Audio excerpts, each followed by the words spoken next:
my god. That was irritating. I am so sorry. I'm just sitting here reacting. All of a sudden, I hear a noise, and I look, and my internet is gone, and it caused my stream to crash and end.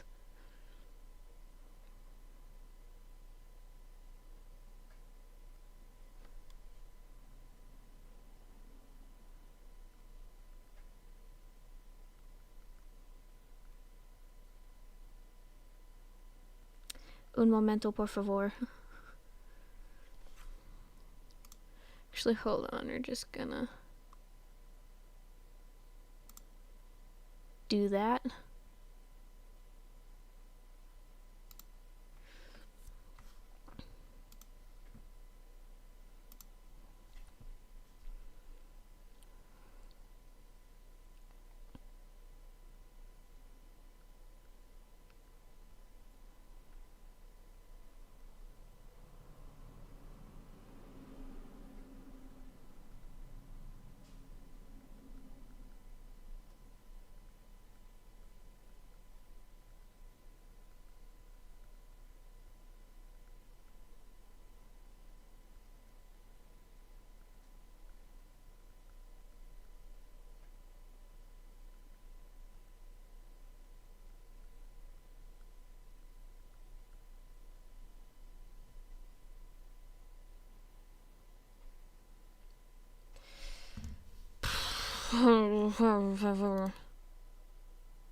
Channel.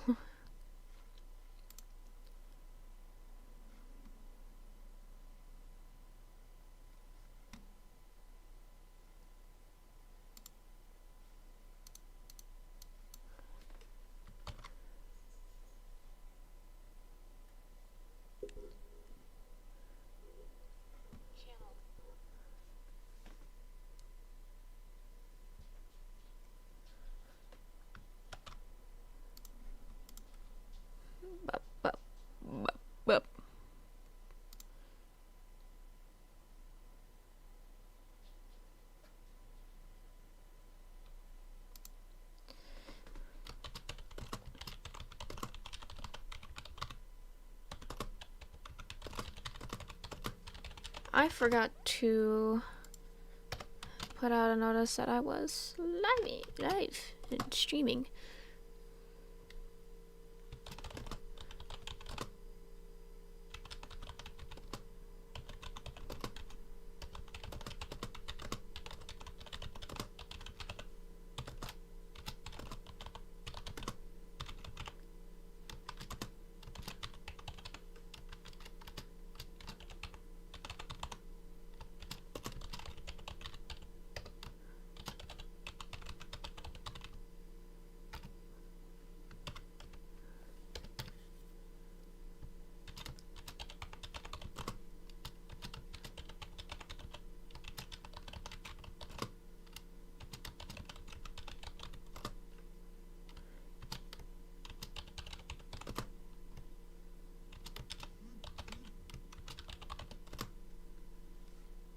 I can't spell.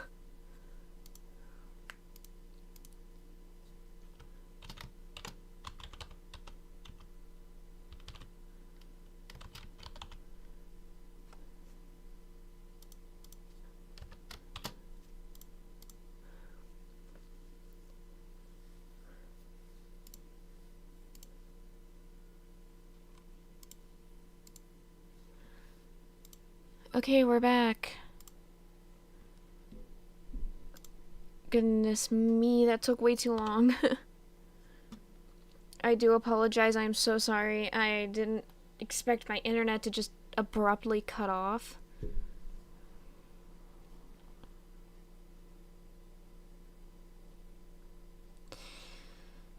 Hold on again. Sorry.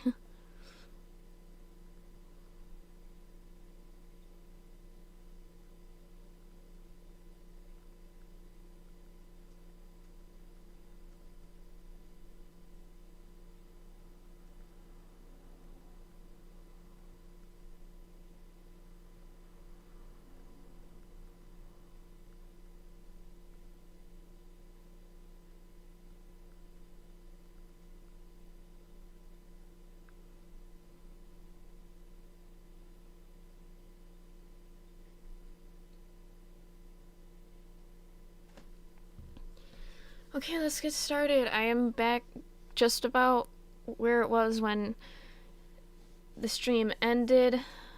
Um, Again, I do apologize. Holy crap, I'm sorry. I did not expect that to happen at all. Actually, hold on. I'm gonna quickly add something to this thing.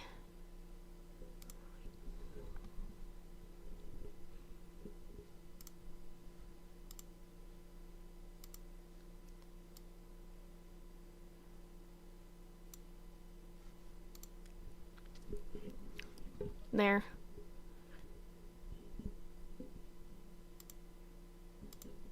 Now there's a subscriber goal that you guys should be seeing.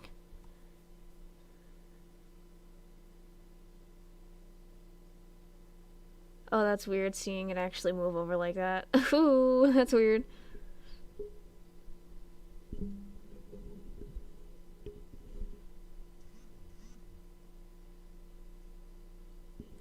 Well, I hope you guys enjoy that one.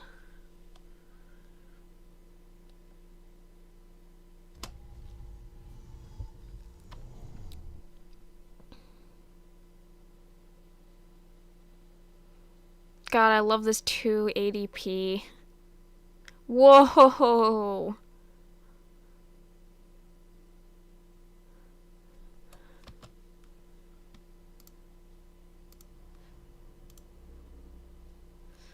Sorry, the quality just went down. I'm sorry. I don't know what the fuck just happened there. Car had a yellow light. He was driving obnoxiously, but the van shouldn't have been there. Everyone was okay. Okay, thank goodness.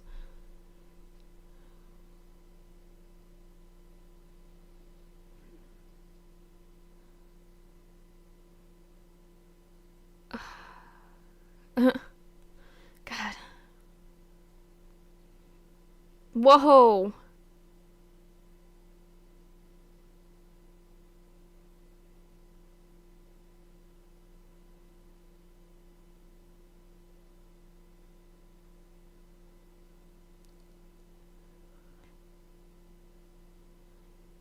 Dude, and the van's going away, too.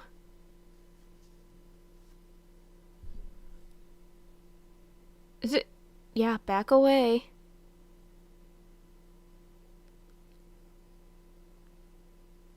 Dude, what a dumbass. You couldn't have waited?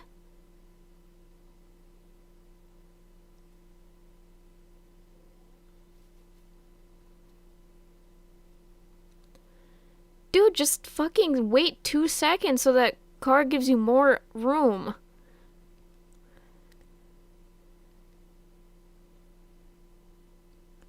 Good lord, like everybody. Oh my god. That's a passenger train too, so there's passengers seeing how dumb you are.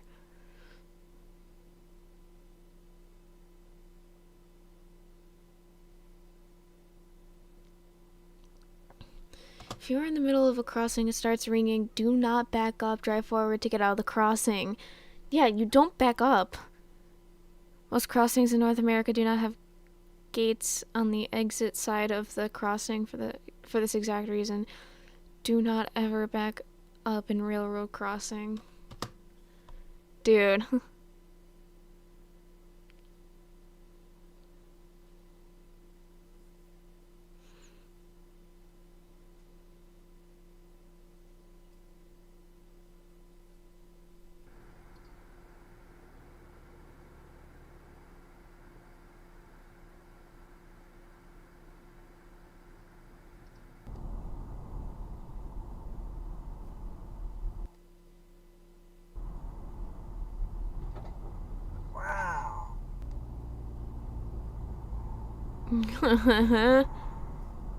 Fucking moron. You don't run red lights.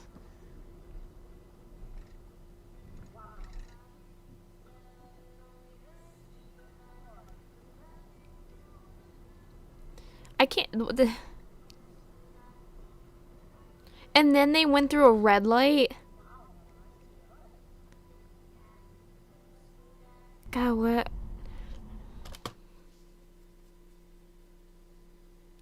First of all,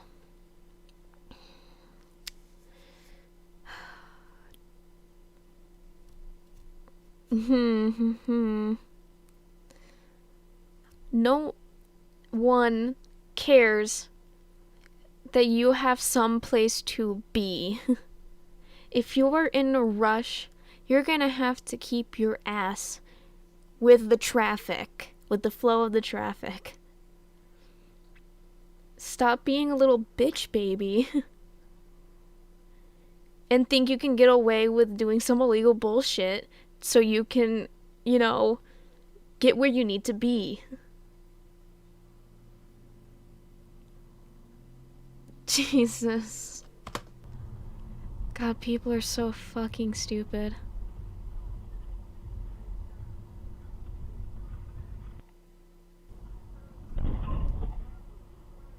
Bro. They just kept driving like nothing was happening.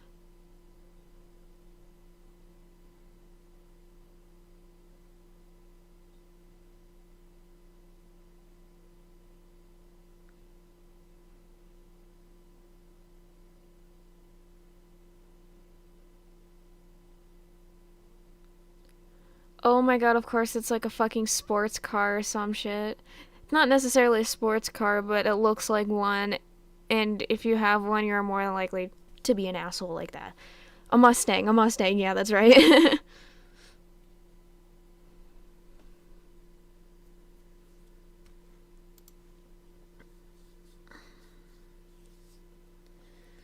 God, how are people this dumb?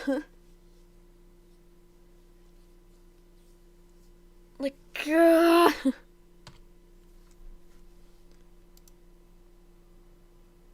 It's just gonna be on the actual. Oh, no.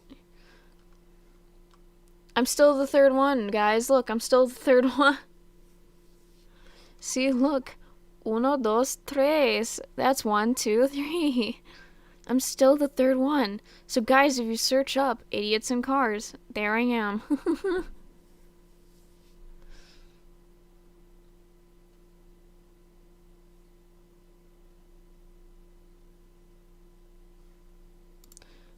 This video is made for educational purposes and contains significant original text commentary.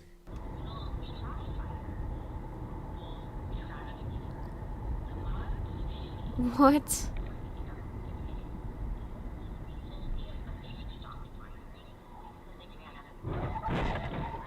Whoa.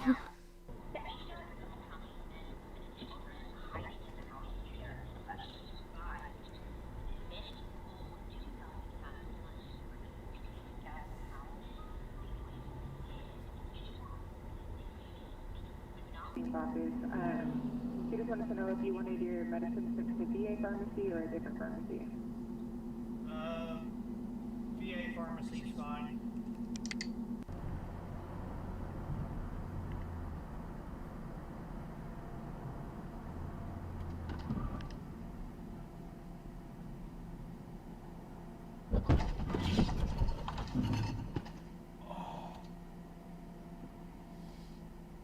Alcohol, so I can't just leave it here.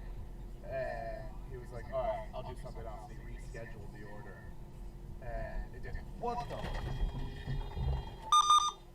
the f are you doing? Oh my god, it's a blonde. I just Guys, it's a blonde. Right. An idiot? React to me on the line.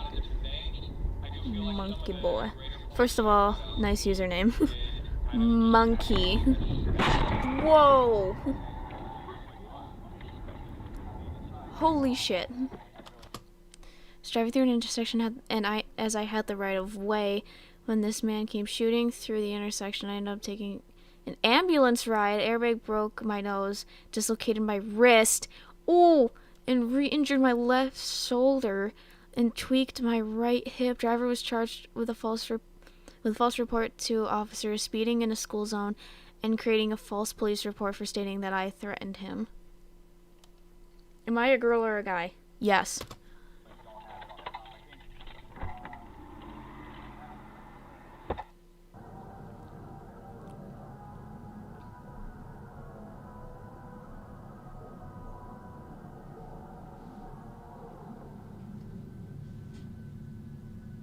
And they're just continuing to do more damage?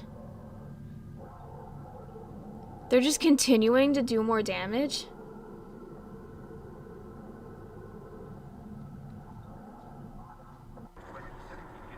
What?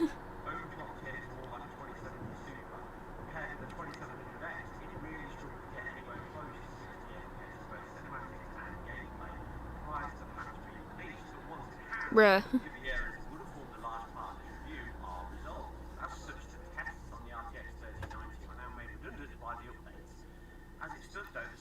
What?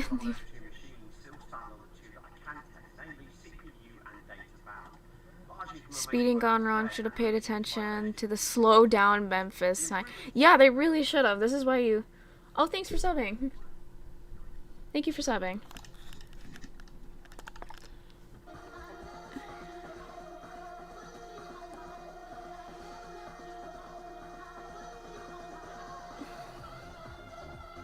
Oh god, don't do that verge thing without looking. You have to do that.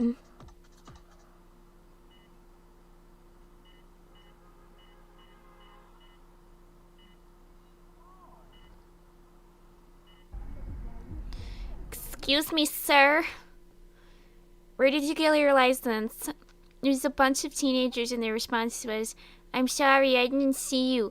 I was like, forget nothing. Whoa. I was like, forget not seeing me, dude. You weren't supposed to be turning from the lane.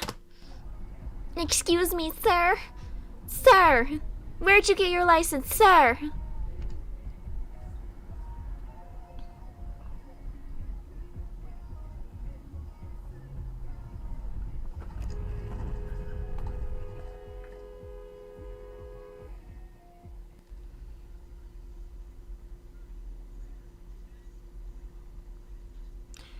I might not.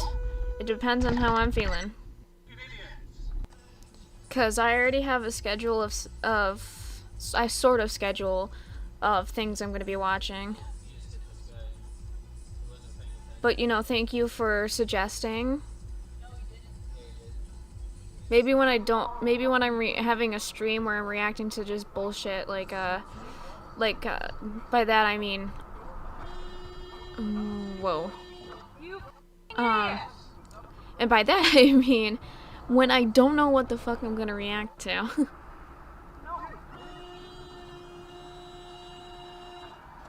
What is that horn, bro? Are you going into the pub? Clear line of sight, yet they kept trying to crash into me.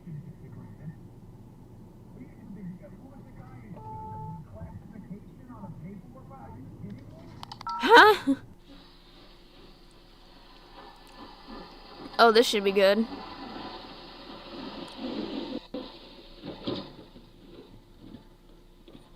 You didn't bother stopping?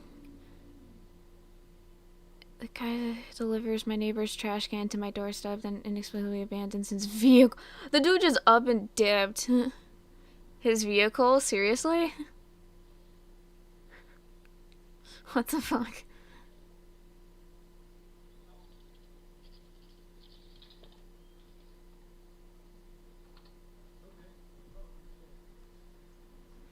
Did he just try to break into her house? What was it? Break into their house? What just happened?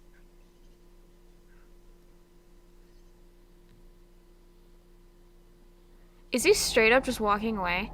Guy in Dodge Ram running from the police plays chicken with me, probably wanting to freak me out and flip my truck. He watched too many movies.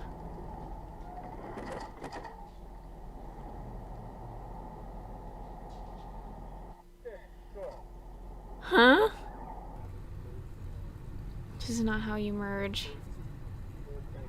Oh god, it better not be a motorcyclist. Oh my god, it's a motorcyclist.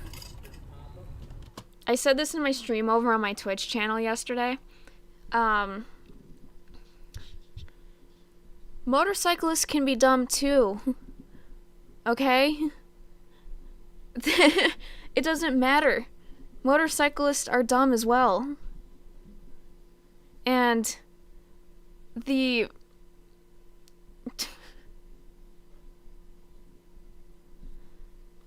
God, it's the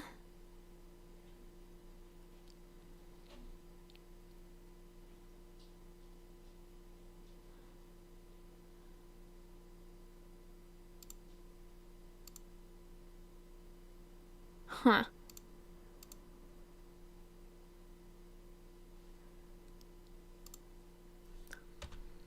Again, I said this in my stream, my Twitch stream yesterday. Motorcyclists are dumb as well.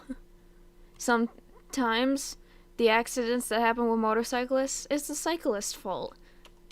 What I like about that location is it's extremely central. There's like a stairwell.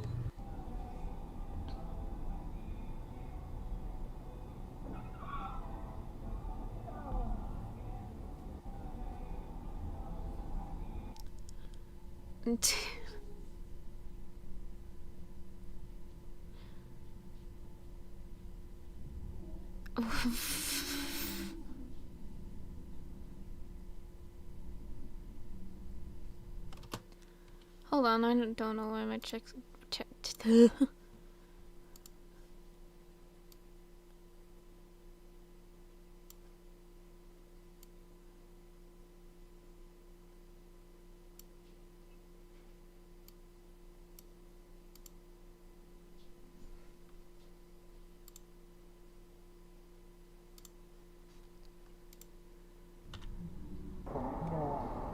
Doofus sped past me at 30 miles per hour on WL lines in front of a cop. I was doing about 36 miles per hour, so he was doing about 50. Cop was parked in the shade, running radar, difficult to see. Wow. Oh, great. Is that a... Oh no, are you a bot?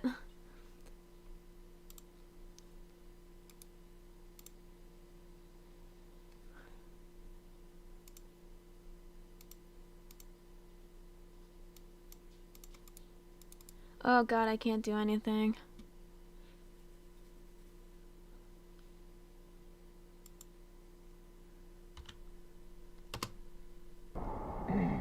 Yeah, don't listen to the bots, please. Oh,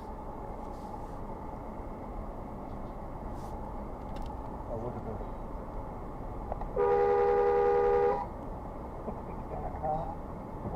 Thank you.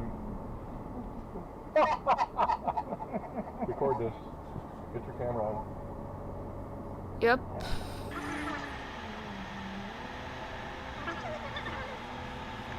And that'll be dangerous driving too.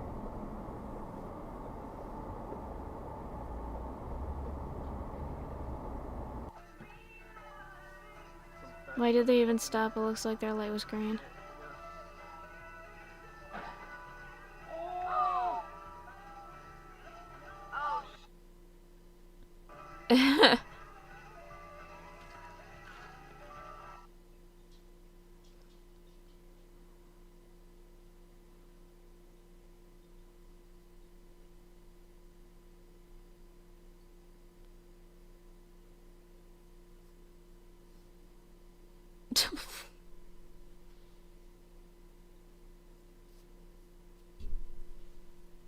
Oh my god, there's a police car literally right there too. Almost causes a collision by merging straight into my lane, then remembers they have indicator while lane's splitting anyway. Good reflexes.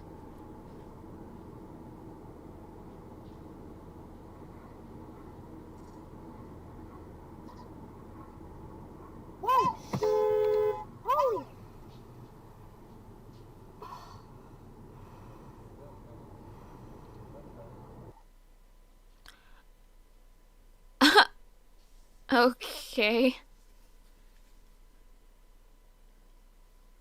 This is an effective stop sign. It deserves the Medal of Honor. Oh my god.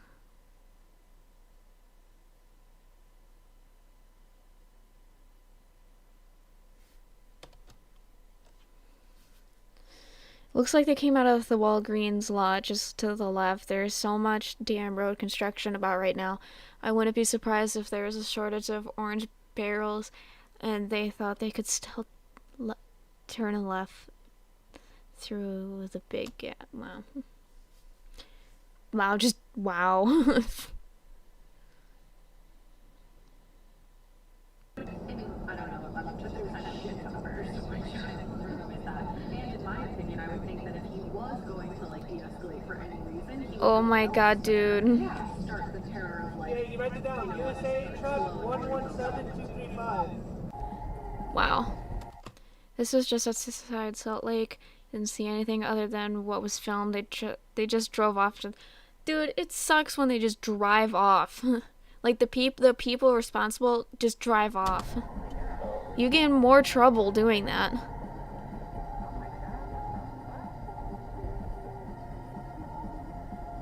the hell? Whoa, oh my god, what is happening? Stop. This is like literally road rage. Oh my god, what's happening? Is there gonna be a gun? Oh my god, he's literally. Oh my god. My camera's off. Oh my gosh. What the actual. Yeah. Dude's got a bed and the other dude's got a broom. Shovel, never mind.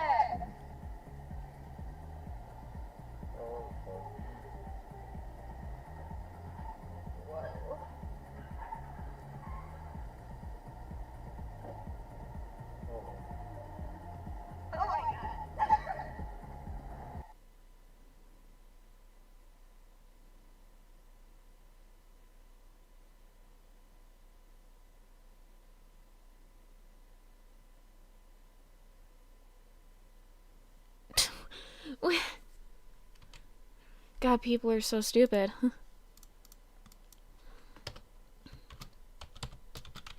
Alright guys, we're going on to Mr.Ballen now.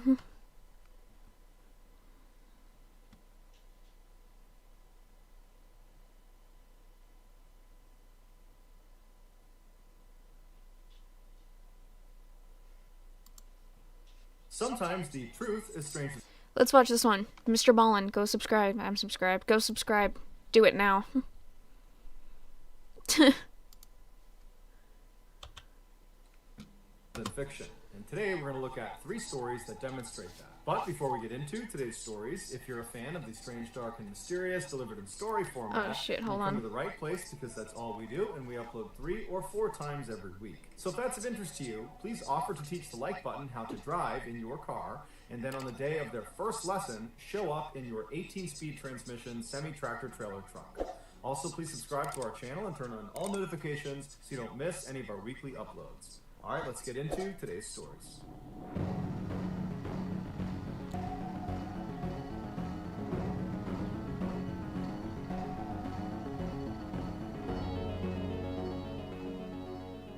Just after midnight on June 22nd, 1991, Charles Holden was on his way home from work when he decided to stop at a fast food restaurant near his house in Harrington, Delaware. After grabbing a quick bite to eat, Charles left the store and got back in his truck. He turned it on and he was about to drive out of the lot when he stopped because there was this man running towards him, waving, trying to flag him down. So Charles put his truck back in park and he rolled his window down to see what this guy wanted. And when this stranger got close enough, he told Charles that his sister was having a baby and he needed a ride to the hospital, which was about 20 minutes away. Charles couldn't tell if this guy was lying. It was super late. He didn't know this guy, and he just had a bad feeling about him. And so he told him, "No, I'm sorry, it's too late. I gotta get home. It's too far out of the way." The stranger immediately looked dejected and turned around and started walking away. And as Charles was watching him go, he felt bad and said, "You know what? Hey, come back here. I'll give you a ride part of the way there." And so the stranger smiled, hopped in his passenger seat, and they took off. Charles drove him approximately 3 miles in the direction he had asked to go before pulling over on the side of the road and telling him, "This is as far as I'm going to take you." Charles lived only about a block away, and he didn't want to drive too far away from home so late at night. But the stranger, upon hearing he was being let out so soon, suddenly became angry and began fumbling in his pocket like he was going to get a knife or some sort of weapon, and he starts screaming at Charles, "Hand over your keys, hand over your wallet, or I'm going to kill you." Charles, meanwhile, was on edge just being in the car with this guy because he had a bad feeling about him, and so he immediately jumped into action. He turned off his truck, he ripped the keys out of the ignition, and he leapt out of his truck and started running. Charles saw way off in the distance was a convenience store, and he figured he could run to there and get some help. But as he's running, he turns around and sees the stranger has also leapt out of the car and was now sprinting up to him with a screwdriver in his hand. Dude, And that's this so stranger was terrifying. running really fast. He was gaining on Charles, and soon Charles realized he wasn't going to make it to the convenience store before this guy caught up to him. And so at some point, Charles just stops, he turns around, and he puts his hands up, and he says, okay, I'll give you a ride wherever you want to go, and then you can have my keys, my wallet, you can have anything you want. And so the stranger runs right up to Charles, and he stops, and he smiles, because he's very pleased with this result. And he pokes him with the screwdriver and kind of gestures for him to go back to the truck. So Charles walks back to the truck with the stranger right behind him with the screwdriver periodically poking I know him it's in the late at back. night, but there They has to finally be get to the somebody vehicle, driving on the and roads. stranger tells Charles to get in the car and then wait. But as soon as Charles sat down, he fired up his truck and sped off before the stranger could hop in the passenger side door. And so Charles is flying away from this guy. He looks in his rearview mirror, and he can see the guy is chasing after him with a screwdriver held over his head, but he sees the stranger at some point just stops, turns around, and walks away. Charles was totally relieved that he had escaped this horrible encounter, and he was thinking about calling the police, but ultimately decided he wouldn't because it was his decision to allow some stranger to get in his car in the middle of the night. And so Charles kind of blamed himself for the whole ordeal. What Charles was concerned about Go to the though, police. was where he had ditched. Dude, go to the police. The dude just tried to attack you. The fuck? The stranger was not far from his house, and he was worried if he just turned around and drove right back to his house, that this guy could recognize the truck and then follow him to his house, and then who knows what could happen. And so Charles decides he's just going to stay outside of town and drive around for a while to make sure this stranger is long gone by the time he comes back. So after about an hour of doing just that, driving around outside of town, Charles goes back into Harrington, Delaware, and he gets on his street, and he's shocked when he sees the stranger who had just tried to kill him is walking down the road right in front of him. But luckily, the stranger did not hear or see Charles pull onto his street. And so Charles immediately throws it in reverse and he gets out of there and he drives off. At this point, Charles decides he needs to tell police because he doesn't know if this stranger actually knows him and that maybe he's targeting him and he's waiting for him at his property. And so he calls 911 and he tells the dispatcher about what had happened earlier and how this guy is now lurking around his property. And the dispatcher tells him they'll send an officer out to him. And so a few minutes later, an officer showed up at the payphone where Charles was, and they told Charles they would escort him back to his property. And if this stranger was still out in the area, they would arrest him. And so the two of them made their way back to Charles's property. They get there, the stranger's long gone, and then Charles goes into his house. There's no sign of a break-in. There's no sign that anyone was near his property. And so Charles thanks the officer. He feels totally relieved. But before the officer leaves, he asks him if he wouldn't mind doing a quick sweep of his mother's property. She lived right behind Charles on the other side of some bushes. He told the officer her name was Dorothy, she was 70 years old, and she lived alone, and he just wanted to make sure nothing happened to her. So the officer said, no problem, I'll go check in on her. So the officer leaves Charles and goes across his backyard through those bushes into Dorothy's backyard, and right away he can see the back window on the back door has been smashed and the door itself is slightly ajar. So the officer draws their pistol and they go up and they enter the house and they look inside, they're yelling for Dorothy, but there's no answer. It's totally dark in the house, it's totally silent. And so after searching the first That's never floor a and good finding sign. nothing, they make their way up the flight of stairs and they find blood at the top of the landing. And they follow this trail of blood and it brings them into one of the bedrooms where a woman is sprawled out in the bed. It was Dorothy. She had been stabbed to death. It would turn out, after Charles had ditched the stranger and sped off without him, the stranger, whose name was Gilbert Cannon, began looking for a place to sleep, and the house he ultimately selected just happened to be Charles's mother's house. After Gilbert What broke the in through the fuck? back door, he saw Dorothy coming down the steps to confront him, and because he was worried she'd be able to identify him, he attacked her with a screwdriver. Gilbert would later tell police that the attack on Charles was completely random. He was just at this fast food restaurant, he saw Charles get into his truck, and he thought to himself, if I can get in that guy's truck, I bet I can rob him. And then after this failed robbery, when Gilbert is out looking for a place to sleep, and he breaks into this house, and this woman comes down the stairs that he attacks and kills, Attempted he has no robbery idea that and this murder. woman, Man, Dorothy, you're gonna be is away for a Charles's decent mother. amount of time. The entire night was one big, horrible coincidence. Gilbert would plead guilty to the murder and would be sentenced to life in prison without the possibility of parole. Good. Good.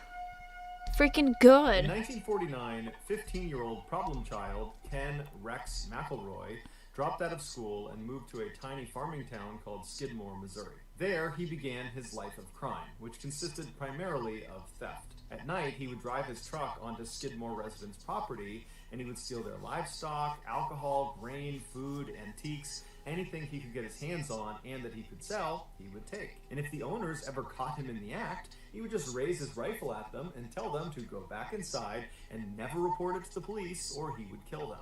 And because Rex was this big 270-pound monster of a man who was known for having a bad temper and for being really aggressive, people generally just did what he asked, and his Hold on 2 seconds. I'm going to fix my subscriber goal here.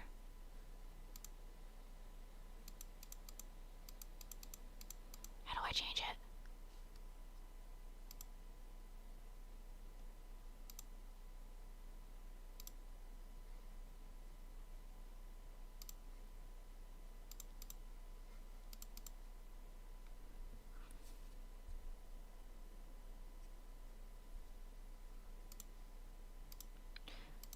What's happening?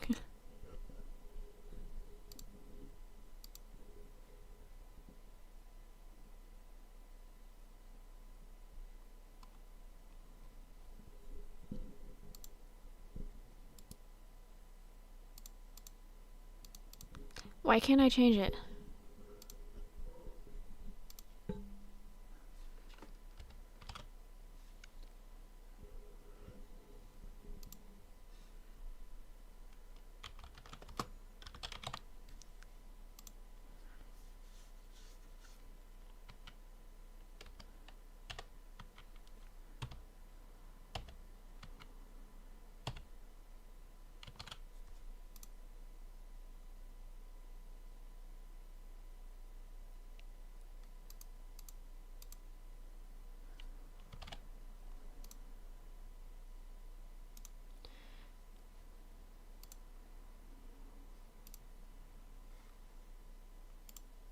Sorry about that. crimes went totally unreported. In the rare instances that victims would report Rex's crimes to police, Rex would begin intimidating them and their family by staking out their houses at all hours of the night, or he would just walk directly up to these victims and he would say, "I will kill you if you testify against me." And if none of those tactics worked, Rex used some of his illegal money to hire one of the very best defense lawyers in the entire state, a lawyer who had famously represented the mob, and he would step in and get Rex off of virtually any charge, including the time Rex actually did shoot one of the owners who caught him in the act. Over the years, Rex would use these fear and intimidation tactics not just to make money, but also to prey on young women and girls. In the 1970s, when Rex was in his 40s, he began stalking a local Skidmore girl who was 12 years old named Trina. After assaulting her dozens of times, Rex learned her family was going to be pressing charges against him. So Rex burned down Trina's family's house and killed the family dog,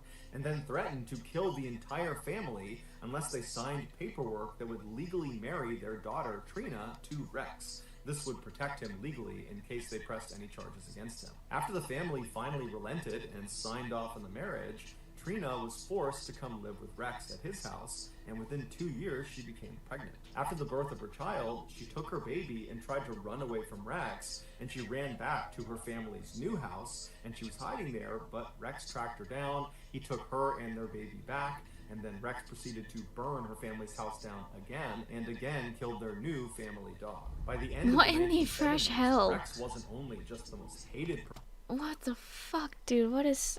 This dude's psychotic. This dude is straight up a psychopath. He doesn't give a shit. person in Skidmore. He was the most destructive person. He had hurt so many people in town, but it seemed like no one could do anything about it. It was like he was untouchable. Then, a single piece of candy changed everything. In 1980, one of Rex's children was at a local grocery store in Skidmore when they were caught stealing a piece of candy. When the shopkeeper asked the child to put the candy back, they refused, and it caused this huge fight, and before long, Rex has found out about this huge fight, and Rex, instead of being upset with his child for stealing, he becomes enraged that the shopkeeper had the audacity to accuse his child of a crime. And so Rex began stalking the owner of the store, a 70-year-old man named Bo, along with the rest of Bo's family. At all hours of the night, Rex would just show up in front of their house with a gun slung across his lap, and he would fire shots into the air, and then during the day, he would walk right up to Bo, and he would tell him, "I'm going to kill you." And so Bo and his family knew it was only a matter of time before Rex did become violent, and they were right. In July of that year, Rex showed up at Bo's grocery store with a shotgun in hand, and Bo, who was in the back of the shop loading groceries through the back door, He turns around and he sees Rex walking up to him. They have this heated confrontation where at some point Rex just raises a shotgun and he fires a shot into Bo's neck. Bo was gravely wounded, but he would survive, and Rex Holy would shit. actually get arrested and would be charged with attempted murder. And it seemed like, for once, maybe Rex was actually going to get what was coming to him. But he didn't. The attempted murder charge was lowered to just assault, and he was given 2 years in prison. But he would only serve 1 day in jail before being released on bond. And as soon as he was out on bond, he went right to his house, What? and he got his rifle that had a bayonet attached at the end of it, and he went right to the tavern in the middle of Skidmore, and he began telling anybody who would listen that he planned to finish the job, i.e. he was going to kill Bo. And What? What? They let him out just after a day? And they lowered it to an assault charge? How fucking dumb are these cops? This guy's a straight up psychopath. Literally, as soon as he gets released, he goes to grab a rifle with a bayonet and says he's gonna finish the job. What in the fresh hell? he described in very graphic detail how he planned to do it, which involved this rifle and this bayonet. Patrons that were at the tavern that saw Rex and heard these claims, they were scared for Bo, and so they left the tavern and they told city leaders about these threats. And so city leaders at this point, they've had enough of Rex, and they decide they're going to host this secret meeting that will not include Rex the following morning. So the next morning comes around, and all these angry residents, they come to this meeting, and they begin discussing, how are we going to handle Rex? We can't use police. We can't use politicians. Nothing can be done. So what are we going to do? How are we going to put an end to his reign of terror? And after a while, they came up with a plan. And after the meeting was done, everybody left the town hall, they got their guns, and they made their way over to the tavern where Rex was seen earlier that morning. About 40 of these armed men surrounded the outside of this tavern, and once they were all in place, another smaller group of men that were all armed walked inside the tavern, and they saw Rex sitting at the bar with Trina sitting right next to him. And so these men, they walk up right behind Rex, uncomfortably close, right behind him, and they just stand there with their guns looking at him. And it's Wait, I actually think I've heard about this. Wasn't this like a buzz? This was a BuzzFeed Unsolved one. I know it. 'Cause now this is starting to sound familiar.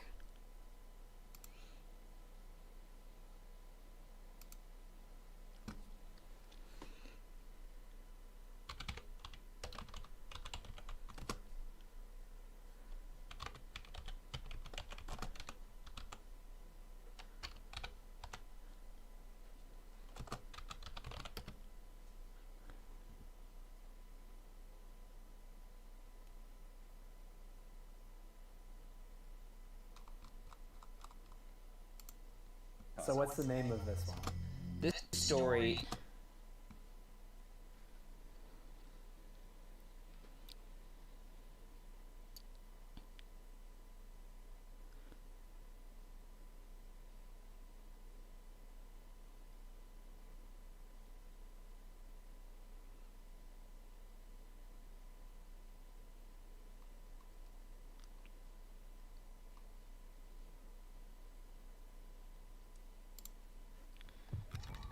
Yeah, see? The strange killing of Ken Rex McElroy.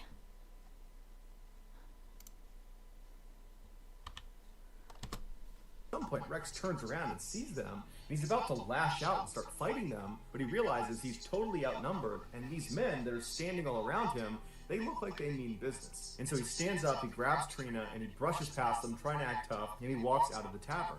When he gets outside, he's taken aback at this additional group of armed men, which is much larger, who are all standing there just looking in at him. And so Rex, at this point, becomes visibly frightened, but he grabs Trina and he calmly walks out to his truck, which is parked a little ways out in front of the tavern.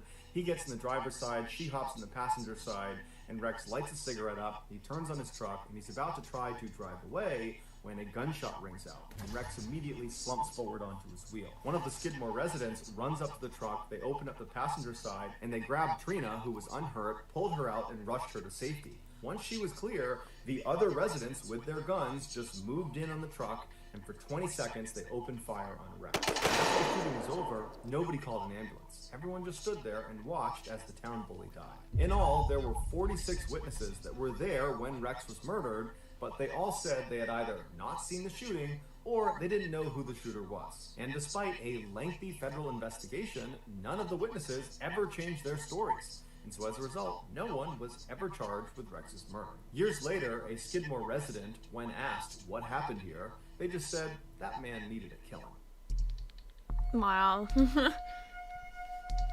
On Well, the morning police of didn't do March shit, 18th, so. 1990, a young woman named Karen parked her car just outside. Oh my god, the it's a Isabella Karen, guys. Stewart Guys, it's a Museum in Karen. Boston, Massachusetts. This famous museum is home to over 15,000 pieces of priceless art from ancient Rome, medieval Europe, Renaissance Italy, Asia, the Islamic world, and 19th century France and America. The outside of this 4-story building is strikingly plain, but inside is strikingly gorgeous. There is this lush green open-air courtyard that sits Oh right my in the middle god, of the that's so museum that all of beautiful. the galleries look Holy down shit. into. Karen was an art enthusiast, and she was a security guard at this museum, and that day she was on duty. After parking her car, she got out and You said duty. walked her way over to the employee entrance, and there she pressed the buzzer and announced her arrival to the 2 night shift guards that she would be relieving. But after a few seconds, the night shift guards did not respond to her, and they did not unlock the door. And so after a little while, Karen pressed the buzzer again and said, "I'm here, can you please open the door?" But again, the guards that were on duty did not respond back to her, and the door did not open. This was highly unusual, so Karen left the door, found a payphone, and called the chief of security for the museum, who lived out in town, and told him she couldn't get in the building. And so about 10 minutes later, the chief of security shows up, and he takes Karen, and he walks her around to the other side of the building. He leads her up an outdoor flight of stairs to another entrance to the museum. He pulls out a big ring of keys, he finds the right one, and he opens the door. The entrance they were going through placed them in this dark hallway that stretched out straight in front of them, and then at the very end of the hallway on the right was this very brightly lit room that the door was wide open to, and that was the security office where the guards were supposed to be. And so Karen and the chief, they begin walking down this hallway, expecting to get to the end of it, and look inside this room and see these guards and get an explanation for why they didn't buzz Karen in the first place. But when they reach the end of the hallway and they look in this office, there's nobody inside of it. The guards are dead. We all know it. The guards are dead. And now Come on, that they guys. were all close, they could Like, see seriously. the door leading into the security office We all know. had been smashed open. In fact, the doorknob to this door had been smashed off and was laying on the ground. And then next to it, right in front of them, was this metal crowbar. And then above them, the one camera that would have seen whatever had happened in the hallway, it had been turned around and was facing the wall. So Karen and the chief, they know they've stumbled on something that's probably really bad. They don't know what it is. They don't know if there's still people inside the museum. They don't know where the guards are. So the chief just grabs the crowbar for protection, and he and Karen run into the office and they call police. Although they didn't know it yet, Karen and the chief had just discovered one of the most famous crimes in history. The night before, 23-year-old security guard Rick Abath trudged his way down the walkway towards the employee entrance of the museum. He and another young man named Randy were scheduled to work the overnight shift that night. Rick hated his job at the museum because it was incredibly boring, but Rick didn't really have many other employment opportunities to choose from. He was a guy that had dropped out of music school and spent most of his time smoking marijuana, drinking beer, and playing in his friend's rock band. And so he just kept this job that he hated. Once Rick got inside the museum, he walked over to the office where he found his partner that night, Randy, was already sitting behind the desk. After chatting with him for a few minutes, Rick said he would do the first set of security rounds, and so he grabbed a walkie-talkie and a flashlight and he headed out to the exhibit halls. Almost immediately, a fire alarm went off. Rick went to the area where it was going off and he investigated and did not see a fire, and so he just turned the alarm off. The building was very old, and it wasn't uncommon for their electronics to fail or glitch. And so after this, Rick didn't think much of it. He continued doing his security rounds, and after about 30 more minutes of that, he made his way back down to the security office, where he traded places with Randy. Rick took the seat behind the desk, and Randy took the walkie-talkie and flashlight and headed out into the exhibits. About 30 minutes later, while Randy was still doing his security rounds, Rick had his head down on the desk when he heard the sound of the buzzer coming from one of the outside doors. He lifted his head up and he looked at the screen that was connected to the camera, looking down at whoever was outside of this door, and he saw there were 2 police officers standing right outside the door. And so he reached over and he pressed the intercom button and he said, "Hey, can I help you?" And the officers said they were there responding to a disturbance call. Can they come inside? Now, Rick didn't know what this was about. He assumed it must have to do with maybe the fire alarm that had gone off earlier, or maybe somebody outside had seen someone trying to break in and they had called it in. But either way, he felt like it was important enough that he should let them in. Even They're not though it was actual against police protocol they're not to actual allow police anyone officers. into the museum after hours, including police. And so the two officers, they come through the doors and they wind up in the hallway right outside of the security office. And there's a window into the security office, so both the officers and Rick can see each other. And the officers immediately say to Rick, "Hey, are you working alone tonight?" And Rick says, "No, my partner is out doing security rounds. He'll be back soon." And so the officers just kind of nod their heads and they're looking around the room for a second. And one of them, as he glances at Rick again, he does kind of a double take and he goes, "Wait a minute. I think I know you. There's a warrant out for your arrest. You need to come out here and show me your ID." And so Rick is caught completely off guard, but he just kind of instinctively does what he's told because it's a police officer. And so Rick stands up, he walks out of the office, he goes out into the hallway, and as he's about to present his ID to the inquiring officer, the officer just grabs him, pushes him up against the wall, and handcuffs him. And so before Rick can say anything, Randy, his partner, comes back from doing his security rounds. He walks into the hall and has no idea what's going on. The other officer, the one that had not handcuffed Rick, grabs Randy and does the same thing, presses him up against the wall and handcuffs him.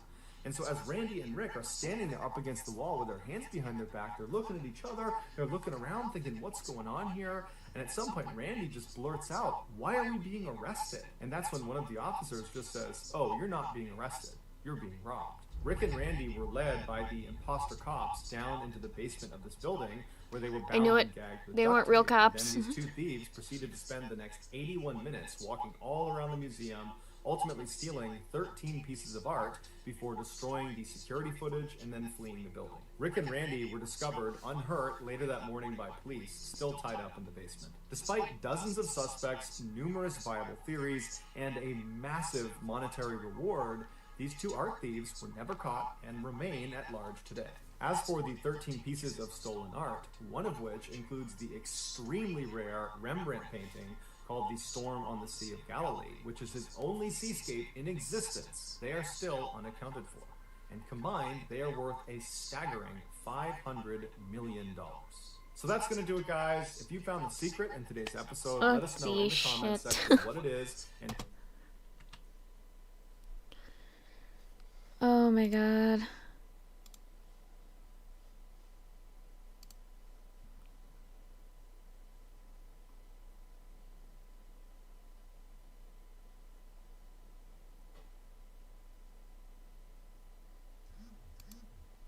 today I'm going to share with you. Okay. I'm gonna hit intermission. We're gonna be right back. I'm gonna do something. So see you later.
What's up? I'm back.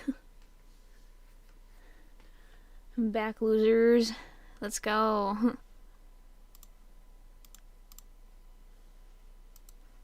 More Mr.Ballen. Top 3 videos with disturbing backstories. Part 6. You 3 progressively more disturbing stories, and at the end of each of them, I'm going to share with you the video that is famously associated with them. But before I get into today's stories, if you're a fan of the strange, dark, and mysterious delivered in story format, then you've come to the right channel because that's all I do, and I upload 3, 4, even 5 times every week. So if that's of interest to you, please offer to make the like button a peanut butter and jelly sandwich, but employ a 6-to-1 peanut butter to jelly ratio. Also, please subscribe to this channel and turn on all notifications so you don't miss any of my weekly uploads. Alright, let's get into today's stories.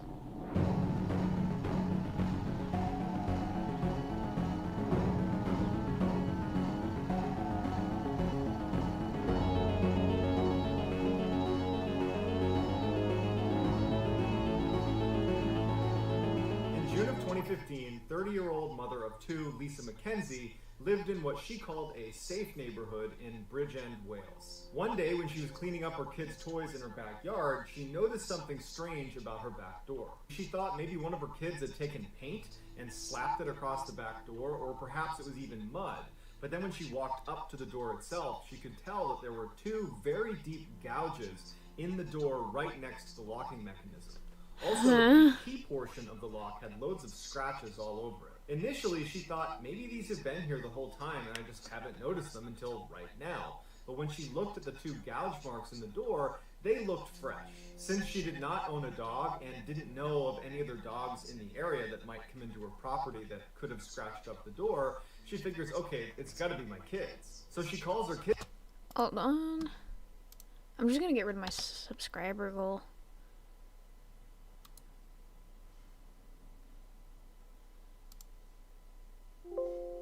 Yeah, I want to remove it. I can just move my chat box up there now. Actually, you know what? I like it down here. Let's just keep it there.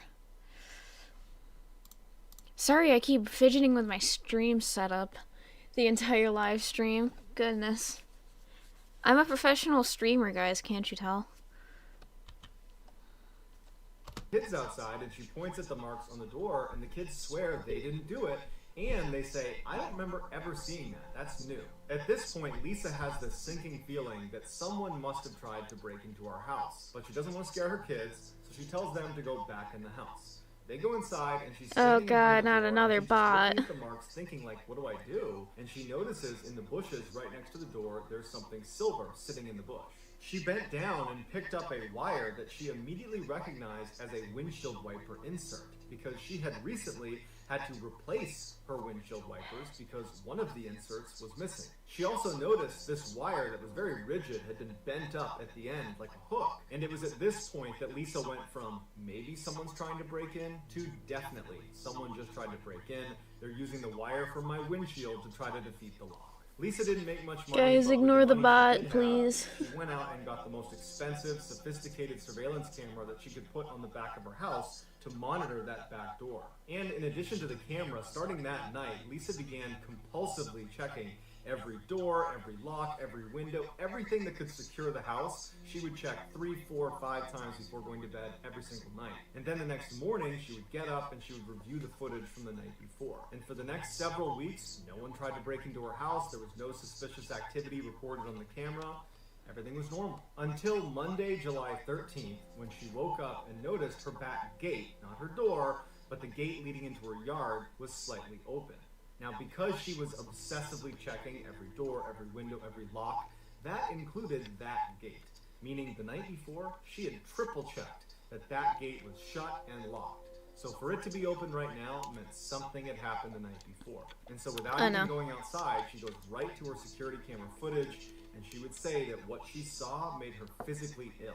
Earlier that morning at 1:15 a.m., an unknown man wearing a rain jacket and gloves walks up to the back of their house and puts his hands in his face right up against the window and starts looking in the window. And then he steps back, pulls a flashlight out, and starts looking in the kitchen with his flashlight, just brazenly looking in the house. And at some point, he puts the flashlight down and looks up and clearly notices the camera that she has installed. He looks at it for a minute and then just kind of shrugs and goes right back to shining his light into the kitchen. What the fuck? Going around to the door itself and trying the door and fidgeting with the door to open it. It was locked. He goes to the window, he tries to open the window, it's locked, and he would make his way down the side of the house trying to open all of the windows until walking around to the back side of the house where there wasn't a camera. And then when he couldn't open any of the windows or doors because Lisa was diligent about locking everything, he must have just given up and left. Lisa's horrified, she gets in touch with police, she shows them the footage, but unfortunately, his face was kind of obscured in the video, and so they were never able to identify him. Here are the highlights from Lisa's security footage.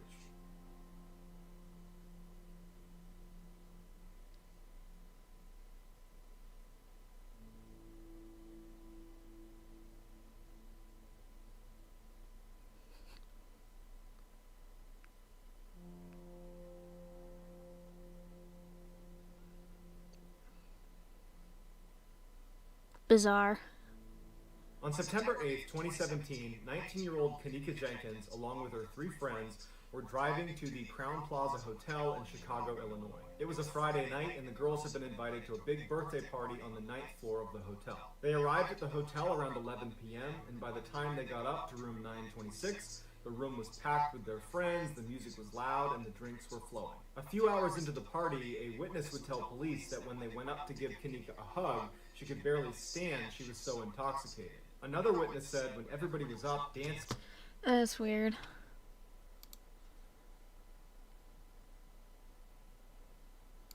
Hold on, I'm switching to this real quick.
Again, I apologize, chat. Having a great time, Kanika was sitting on the side of the room, apparently too drunk to even stand up. At about 3 a.m., Kanika and the 3 friends she had showed up with decided it was time to leave the party and head home. So they make their way into the hall, security cameras would pick them up in the hall, they go down to the lobby, and that's when Kanika realizes she doesn't have her car keys or her phone. Her friends, who were not nearly as intoxicated as Kanika, told her to stay in the lobby. They would go back up to the hotel room and look for her things. Her friends go back upstairs, they search the room for a few minutes, and they finally find her purse that had her cell phone and her keys in it. They go back down to the lobby, and Kanika's not there. Now they assumed she must have already left the hotel and was waiting at the car for them, but when they got to the car, she wasn't there. So they all pile into the car, and they call Kanika's mother, and they say, hey, we just left this party, and I think everything's fine, but we can't find Kanika, and we have her phone, and we have her keys. And they explained that they had left the party, and she'd lost them, and that she was down in the lobby, and now she wasn't here anymore. And Kanika's mom wanted to know, were you guys drinking? And it was clear the friends were a little bit cagey about it. And they said, oh no, maybe a drink or two, but I'm sure she's fine, everything's just fine. And Kanika's mom just felt like, there's something off here, it's the middle of the night, you don't know where my daughter is. And so she said she was coming to the hotel and she was gonna find Kanika. Kanika's mom arrives at the hotel around 5 a.m. and the first thing she does is she goes in and talks to the front desk manager and says, hey, my daughter was here, they were having a party up on the 9th floor, and her friends can't find her. I'm sure she's fine, but would you mind using the security footage to show us where she went? Because we don't know if she left the hotel or if she's still here. Would you mind showing us the footage? And the hotel was totally unhelpful. They were like, well, we can't show it to you unless there's an official missing person report. Which, by the way, is a complete fabrication. That's not true. They could have showed it to her, they just didn't want to. And so they told her, sorry, you're going to have to file a missing person report. And so obviously, Kanika's mother Wow, is very what frustrated, dicks. and she just wants to find her daughter.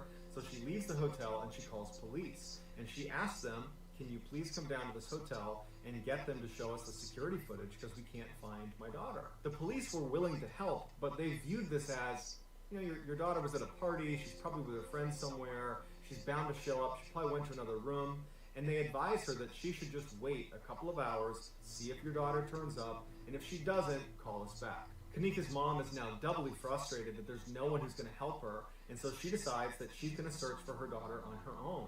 And so she goes back into the hotel and she goes up to the 9th floor and she begins going room to room, knocking on every single door and seeing if Kanika is inside or if anybody knows anything about Kanika. And so for hours, her mom goes room by room, floor by floor, and is getting nowhere until at 1:15 p.m., this is now 10 hours after Kanika left the party and vanished, the hotel finds out Kanika's mom is going door to door, and they call the police on her and say she needs to leave. She's trespassing now. What the Police show fuck? up to deal with Kanika's mother, who sees the police and says, can you please just ask them to show you the security footage? My daughter's been missing for 10 hours now. I have her phone. I can't get in touch with her. And the police say, okay, fine. They go to the front desk. They say, show us the security footage. They show them the footage, but it's just the exits of the hotel.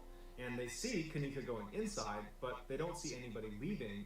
And I guess that was enough for the police and the hotel. And they said, hey, we did our job. She apparently is still in the hotel somewhere, but we can't help you anymore. And no one looks anymore at the footage. And so Kanika's mom is once again now not even allowed to be in the hotel, and no one's reviewing the footage. And so she's got nothing she can do. Police would go back, though, that night at 10 p.m., so 17 hours after Kanika has gone missing, to review the footage again. And they start sifting through other footage beyond just the exits, and they discover Kanika stumbling through the hotel at 3:20 in the morning. She leaves the lobby and makes her way downstairs to the basement. She walks down the hall and can barely stand, and she goes into the kitchen. And then when she's in the kitchen, she kind of stumbles through the kitchen and then vanishes out of sight. When the police are not able to see Kanika on any other camera after she goes into the kitchen, they decide to just go down to the kitchen and look for her in there. And so at 12:48 a.m. on Sunday now, this is almost 24 hours after she's gone missing, they discover Kanika. She had stumbled into a walk-in freezer that was left open for reasons we don't know. Oh And my once God. inside, she'd accidentally shut the door, but she was too drunk to open it up again, and she froze to death. Although Kanika's death was ultimately ruled an accident, one could make the case that had the hotel allowed Kanika's mother to review the footage just 2 hours after Kanika went missing, perhaps she would have found the footage that led them to the kitchen. They could have gone down and found her before she It is froze to death. 100% the hotel's fault. It Here is. the final footage of Kanika stumbling through the hotel before she ultimately landed in the freezer.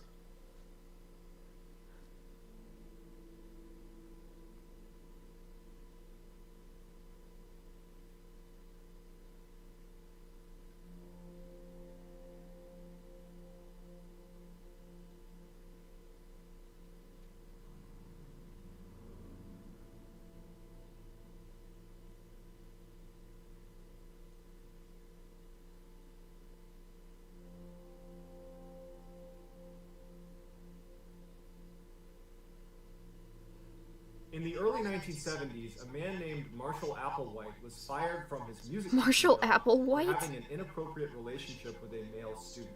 Shortly after, he admitted himself into a psychiatric institution where he met a nurse who worked there named Bonnie Nettles. Both had a deep interest in biblical prophecy, and Applewhite, after meeting Nettles, was convinced I can't get over that name, Applewhite? Nettles agreed That's an and took it a actual step name? Further, saying extraterrestrials had come to The her fu- and preordained that she would someday meet Applewhite. The two did not have a romantic relationship at all. It was strictly platonic. They bonded over a desire to ascend to a higher level of existence and ultimately reach the kingdom of heaven. Applewhite began calling himself Bo, and Nettles became Peep, and together they would start an infamous cult known as Heaven's Gate. The premise of Heaven's Gate was that an alien spacecraft that they simply called the UFO was going to come to Earth and whisk away Heaven's Gate cult members, elevating them to a new This world sounds familiar. and a life that they referred to as Tela, or the evolutionary level above human. There was a catch though. Anybody on Earth who did not get on the UFO whenever it got here would be recycled, i.e. destroyed, along with everybody else on This sounds Earth. familiar. This sounds At some really, point, really the human familiar. population would grow, and another UFO would come, and whoever got on that would be saved over and over and over again. That was just how it worked. And Bo and Peep were telling everyone they talked to about Heaven's Gate that we're already in end times. Apparently there were signs that this UFO is going to be here any day.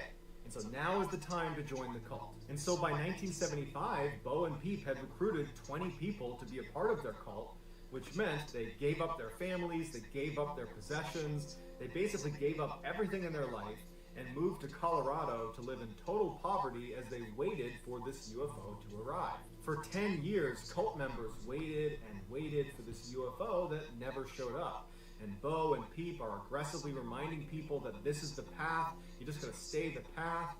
And then Peep unexpectedly died of cancer in 1985, which really screwed things up for the cult.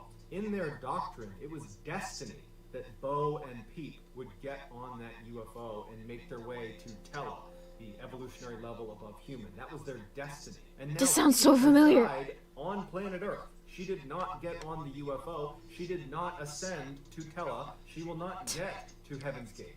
Bo Yeah, was because it's all devastated, bullshit. horribly depressed, and it wasn't really clear what was going to happen to Heaven's Gate. But he composed himself, and he began to tweak his messaging a little bit. Bo began telling his followers that Peep had in fact ascended to Tela.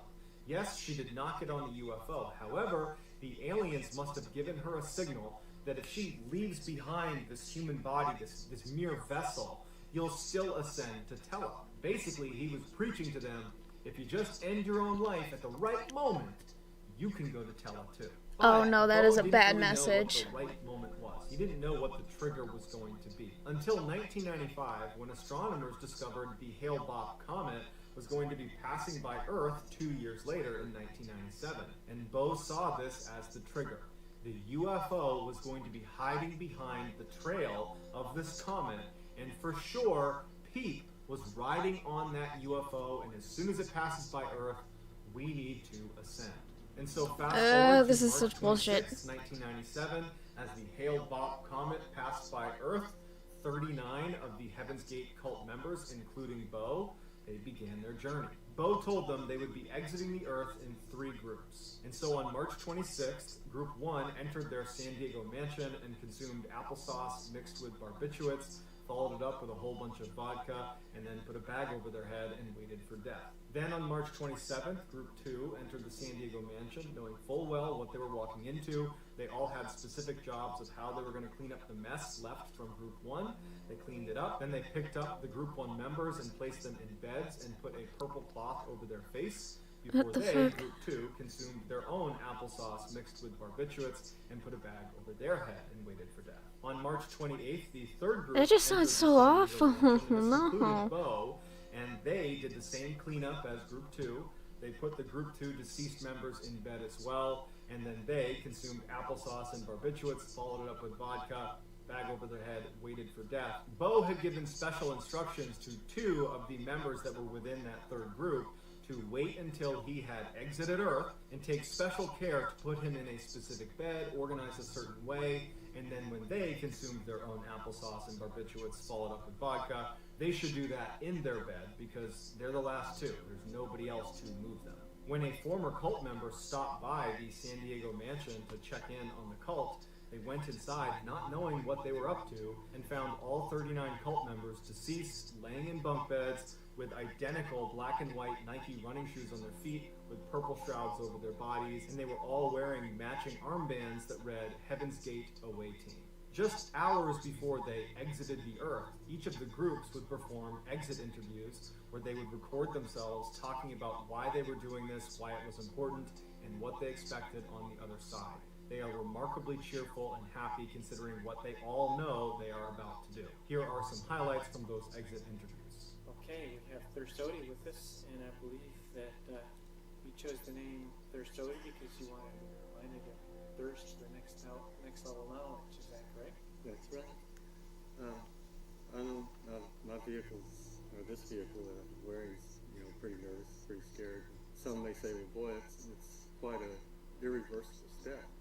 This isn't a troubling circumstance. Don't take it as that. It's just a gateway, just as wrong. Okay, thank you. Now you're going to find this old crummy vehicle in a bunk someplace. That I'll probably be watching when you check it out and observe your responses and your reaction when you look at these vehicles. And they're all nothing but containers that we've used and bored for the short amount of time. People in the world who thought that I had completely lost my marbles. They're not right.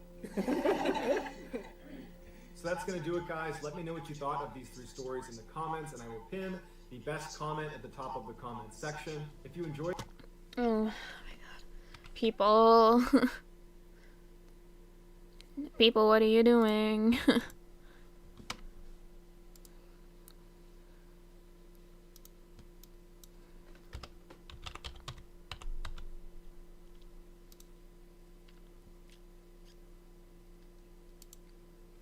We're moving on to BionicPig videos.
Trying to figure out which one to watch.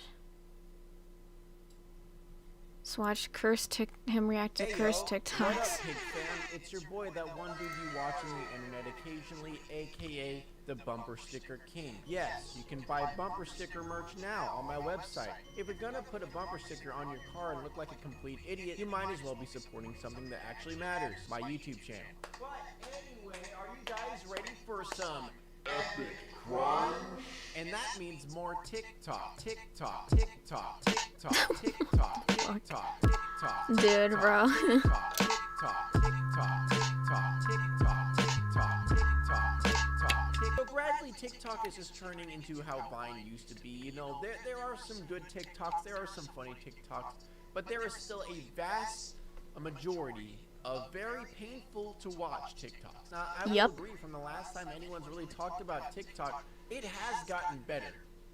Or at least so I thought. Recently on Twitter, there's been a page that has been blowing up everywhere. Everyone's been sharing it. Everyone's been following it. And that is, of course, cursed TikToks. Basically, their entire goal is to make you implode in on yourself from the painful cringe of every single video that you see. You know, part of me was hoping I would never have to view a painful TikTok ever again. But anyway, guys, welcome back to Let's Crunch. Let's do this thing. I just want you to know, real men just don't wear pink.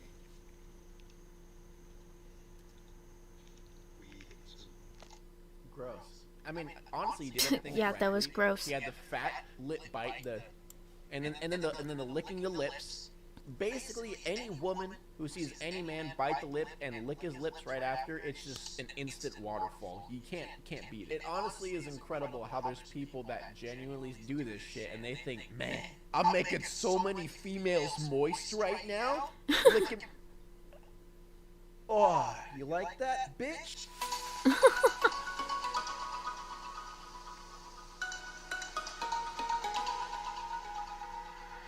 Dude, you didn't even do the lip bite correctly. What is that? He's stuck.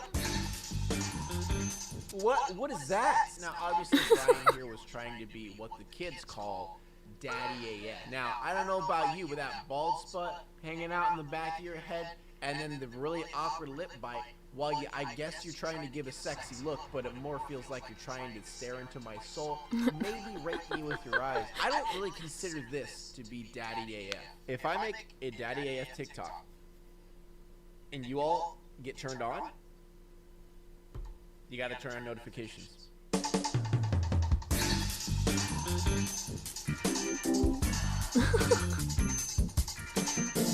Dude, if BionicPig actually rewatches old shit, he's gonna be cringing so fucking hard. He'd be hating this so much. Shopping with Jackie. Shopping with Jackie. 2019. Okay, bye.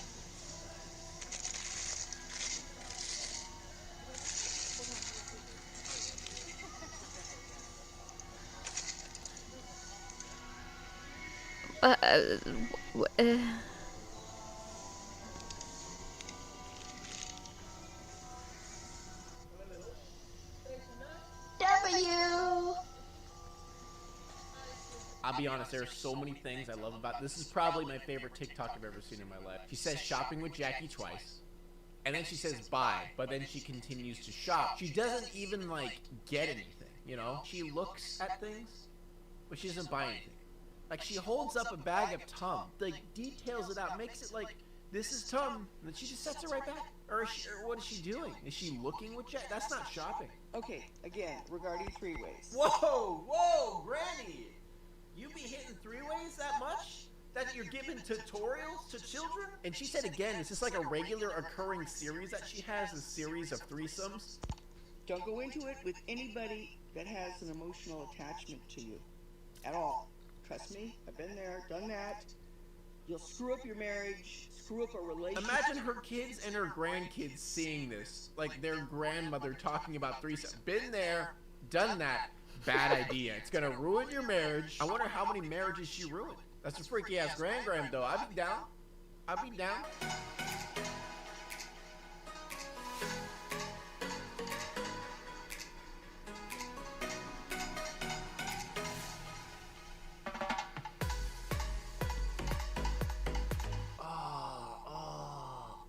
Oh, the crunch! Now I don't know if you guys remember like old TikTok, like right when it came out, but this was a big thing where dudes, you know, like did stuff to make their faces look quote unquote ugly, and then they're like, oh, you with this dude?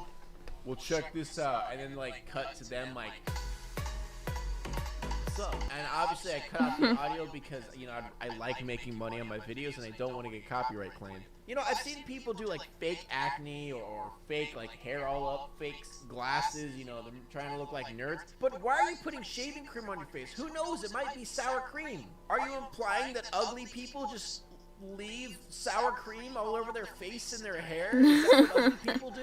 Normal white people. Okay, wait a second. I swore she said no more white people. I know she said normal in an accent, but it just sounded like no more white people. No more white people. Too hot. And then there's me. They're not even that hot. Like, bitch. Beth out here, she ain't no puss. She ain't like a normal white kid. Like, she can handle spicy Cheetos. Is this a reoccurring problem for her? Does she just go up to white people? Can you handle a hot Cheeto? And they just, too hot for me. That's just a normal occurrence for her. But Beth got it, that she can handle those hot Cheetos. She ain't like a normal girl. Now I want my Takis, bro.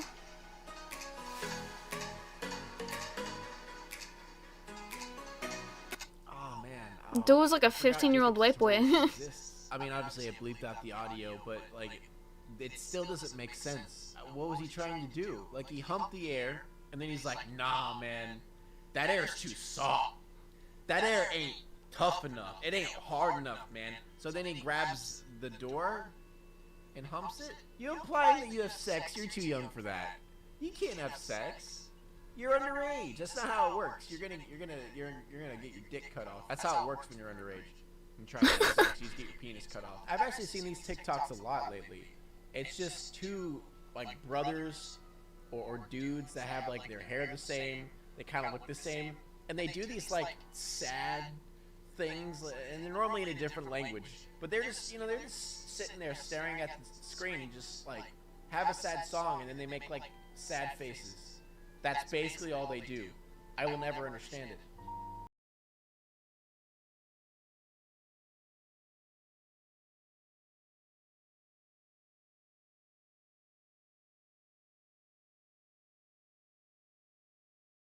What's the dude in the back doing? Like, I get the dude up front is singing the lyrics, but what?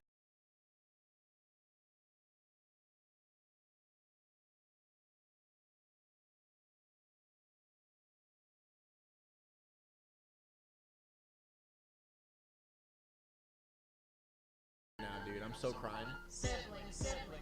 Oh my god, I've seen this one. We are siblings and we care for each other. And we always share. Since we have the same hair. Incest! Oh god! Not for my virgin eyes! Not for my virgin eyes! No! Oh, hell yeah, another twin brother sad video. It's my favorite.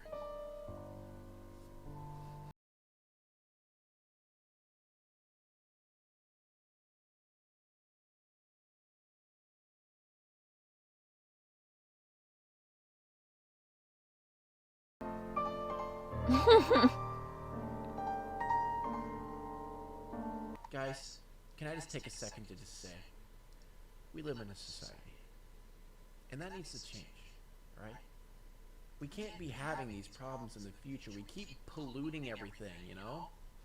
Like, what, 20 years down the road, we're still going to be having brothers that get the same haircut and the same eyebrow cut and get really close and, like, hold each other while they're reacting to things? Daddy. Oh, dude, he's daddy. Everybody, when it comes to being an... Sit! Sorry. Somebody needs to be retaught their manners. Did I just witness a TikTok about domestic abuse? Once again, we're in society. Oh god, that's what I got from that. But thank you so much, Pig Fam, for watching this video. Remember, only 20% of you clicked my notification button. Pathetic! Click my notification button right now. Also, don't forget your bumper sticker if you're stupid enough.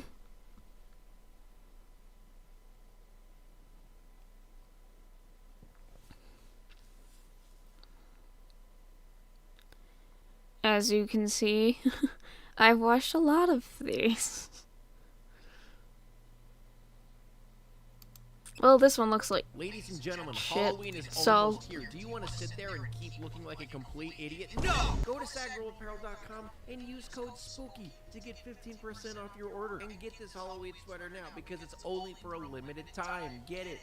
Now, you guys ever had that memory of a show that's kind of like hanging in your back lobe? You know, there's got to be a back lobe. If there's a frontal lobe, there's got to be a back lobe. Am I right? It's hanging out in your back lobe. You completely forget about it for years upon years. Then all of a sudden, you randomly stumble upon an image that just bursts everything back into your frontal lobe. That's how brains work, I know. Well, I don't think I've had more of an experience like that than when it comes to Scary Godmother. The other day, I just stumbled upon an image of a kid wearing the Red Devil costume with the blonde hair, and it just all came back to me.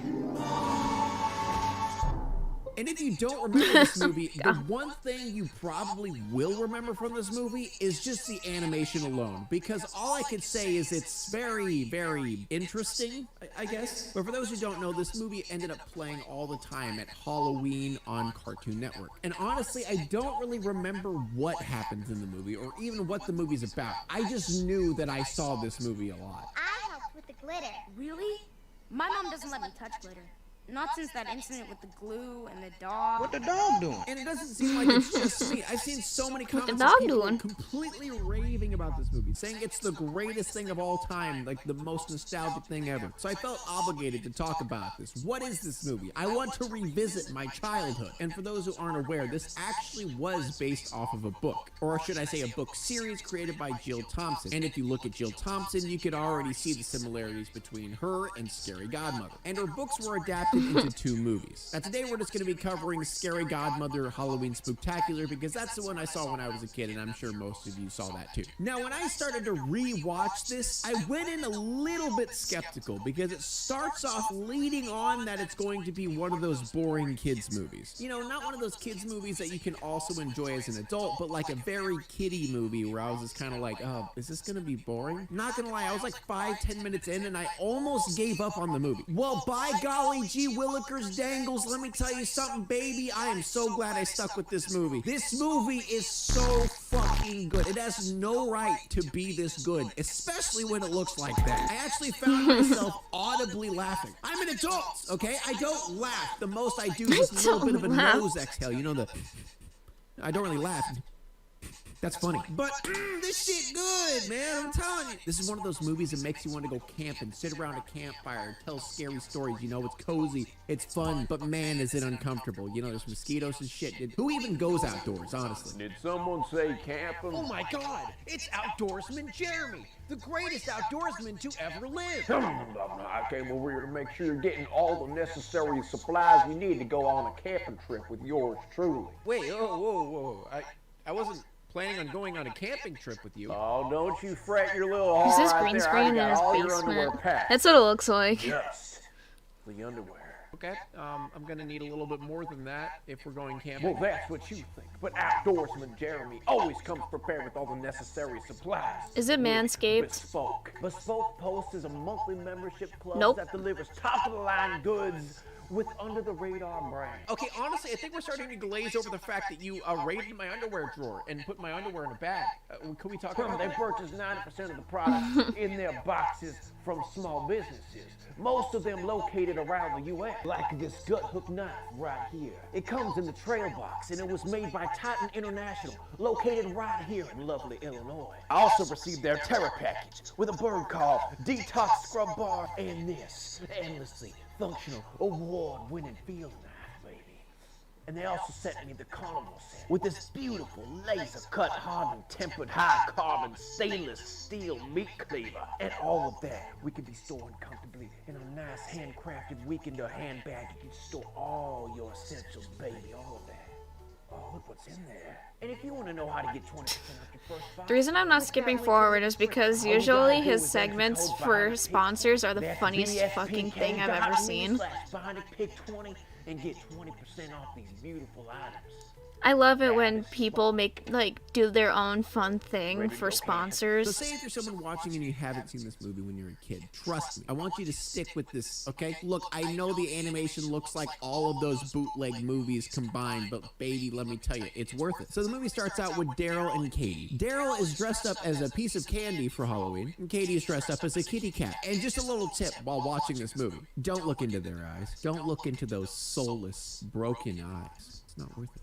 I don't want to. And then we meet Bert, who is a baseball player riding in a Humvee. And then we meet the biggest asshole in all of cinema, Jimmy, who's dressed as the devil, ironically. And then we meet Hannah, who's the only human in the entire show that they decided to give actual eyeballs and not soulless black dots. So basically, Jimmy's job tonight is to watch Hannah, who is his niece. And the entire time, all he's doing is complaining and whining that he has to watch her. And so he decides to just scare the living shit out of her. Because in the beginning, we can see that she is because kids are terrified shits. of all monsters. So Jimmy ends up scaring Hannah by mentioning that there's going to be monsters out tonight. So she freaks out and starts flashing a flashlight around. And then they have a little bit of a self-aware flashback reenactment, which I think is hilarious. So we find out that Hannah's parents gave that flashlight to her in order for her to scare off monsters. You know, telling a kid that your flashlight beats monsters, they'll start believing it. So Jimmy gets the brilliant idea to ditch his niece and make her run home. What a good person. And his crew's like, well, I mean, she's kind of slow and small, so I guess we could get more candy without her. So they all kind of just agree to scare the living shit out of this little girl in order to get her to run away and they could get more candy. So they convinced Hannah to go into this creepy house and make up the story about how she needs to feed monsters candy or they'll like kill every kid in the world or some shit. So she goes in there and he just locks her in there. So obviously she freaks the F out while he and his gang are laughing that he's bullying this little girl. God, what a dick. So she starts bawling her eyes out. Then Scary Godmother comes out. And she does a little meme where she makes 3 different entrances because she wasn't paying attention to her, you know, to make it more glamorous.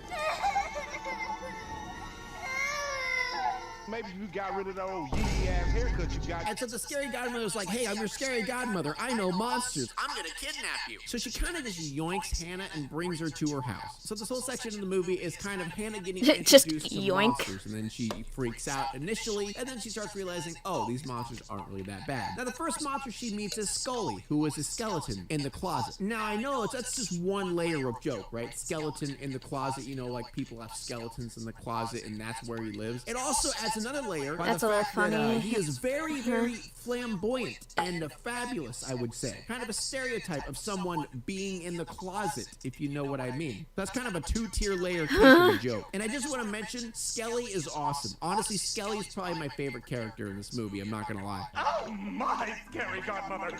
Sorry to be so late, but I just had to get these old bones bleached for the party. So Skelly tells Hannah that they're planning on having this big party with a bunch of monsters. So we cut back to Jimmy and his gang, and they look a little bit concerned because obviously, you know, Hannah hasn't come out yet. And we get a little bit of an awkward section where Katie almost kisses Daryl. It was weird. Breaker, we've lost contact with Katie and Daryl. Please advise Houston, over. Bert, nobody puts CBs in SUVs these days.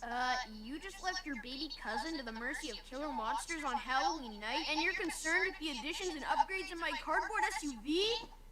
Good point. And the next one we meet is Harry, who's also a pretty hilarious character. Hannah obviously freaks out, screams monster, and then Scary Godmother says only to his mother. Wow. Wow. And Harry's whole shtick is he just kind of eats literally everything. Where are those wonderful smells emanating from? The goodie place, I believe.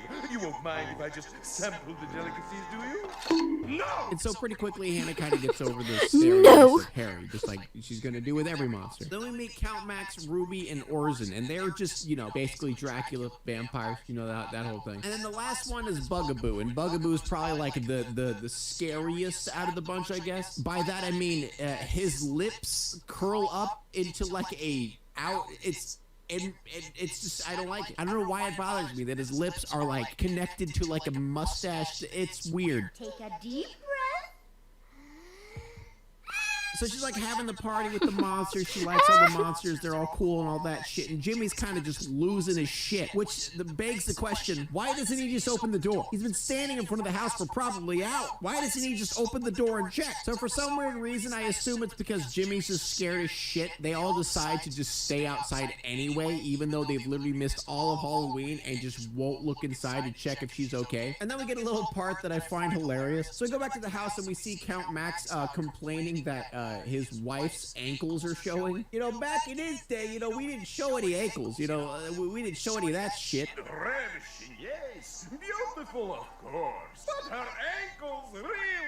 1 century it is corsets and bustles, and the next thing you know, it's platforms and miniskirts. God, dude, I love Skelly, I'm not gonna lie. Then we get a part where Count Max is self-conscious and has anxiety about talking to people at parties. So we get to a part where Bugaboo and Hannah kind of have a little bonding moment where they both like olives and cheese on their pizza. And then we have a self-aware part where Harry jumps in and says, Well, I'm sure this Jimmy/monster discussion is imperative to the plot. Can we get back to something that is really important?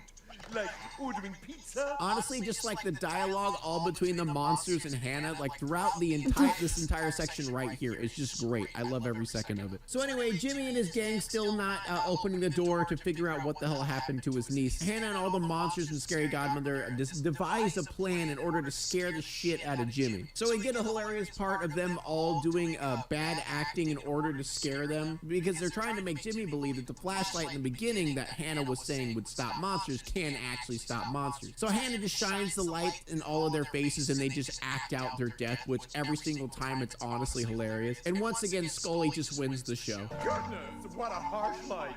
Gap! I expire. No! Not the light of a little lamp! I cannot stand! Not can I wither, I burn.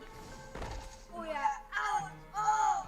And after all of them die, Harry ends up standing in the doorway and just being Harry, because the entire time he kind of ruined everything. He overacts the entire thing to the point where literally everyone is just telling him to get it over with. Look how that light radiates into my countenance! Just too much for me and my pithy soul. The light burns! It burns worse than the worst burn ever! Oh, mercy me! Is this the end of poor Harry? It seems so. Goodbye, Mother. I can see a long tunnel with a bright light. I move towards the light. No, all right. I die. I flail. Then I die. And then in the end, Jimmy gets terrified as shit and asks Hannah to hold his hand because he's scared, but obviously he's playing it up like he's not scared. And that's kind of how the movie ends. Honestly, for Halloween, like, this movie is just like the perfect combination of Halloween things. It's such like a good, fun watch. There's nothing like too complicated about it. It's cut and dry, you know, it's a kid's show, but it's fun. It's funny. I like, honestly, all of it. Now, sure, yeah, the animation's pretty, garbage. Honestly, this is a nice, fun little movie to have on Halloween. Well, thank you everyone for watching this video. I hope you enjoyed it. I know it's kind of a shorter one. This was definitely a shorter movie, but I just really felt obligated to talk about this movie because everyone...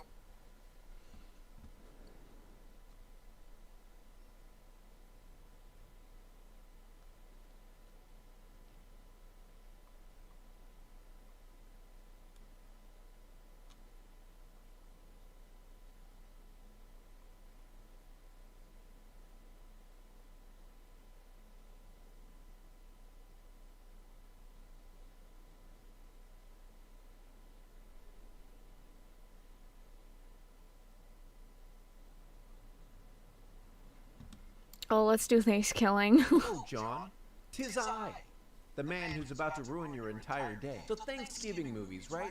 They're extremely rare, and you never really see them. I mean, there's a buttload of Halloween movies, there's a buttload of Christmas movies, there's even a buttload of New Year's movies. But when it comes to the day of turkey, it seems like the movie market is kind of dry. But there is one movie that many people know, and if you don't know it, you definitely have heard of it. And it is, in fact, a Thanksgiving movie. And it is by far one of the most incredible experiences. That's the only way you can describe this film. An experience. A movie so horrible, you just can't keep your eyes away from it. And since I was afraid to experience this movie alone, I once again brought my good friend Elvis the Alien on, and we're going to watch it together. And since we are just reacting to the movie, I did want to give a brief little summary just to kind of give you guys an idea of what we're talking about and what's happening. Basically, 5 college students are getting hyped about Thanksgiving break on the equivalent scale as getting hyped about spring break. So they go camping and stumble upon a talking turkey, and that talking turkey wants to kill them. So, that's basically all you need to know. So without further ado, I would just like to warn you, it's about to get weird. It's about to get really weird. Alright, so the only thing I know of this movie, literally the only thing I ever remember this movie. Oh, God. Okay. I'm not going to say what it is, I'm just going to let it happen to you, then we'll go from there. let it happen to me. That's basically how this movie works, is we just have to let it happen to us. Okay, I'm excited.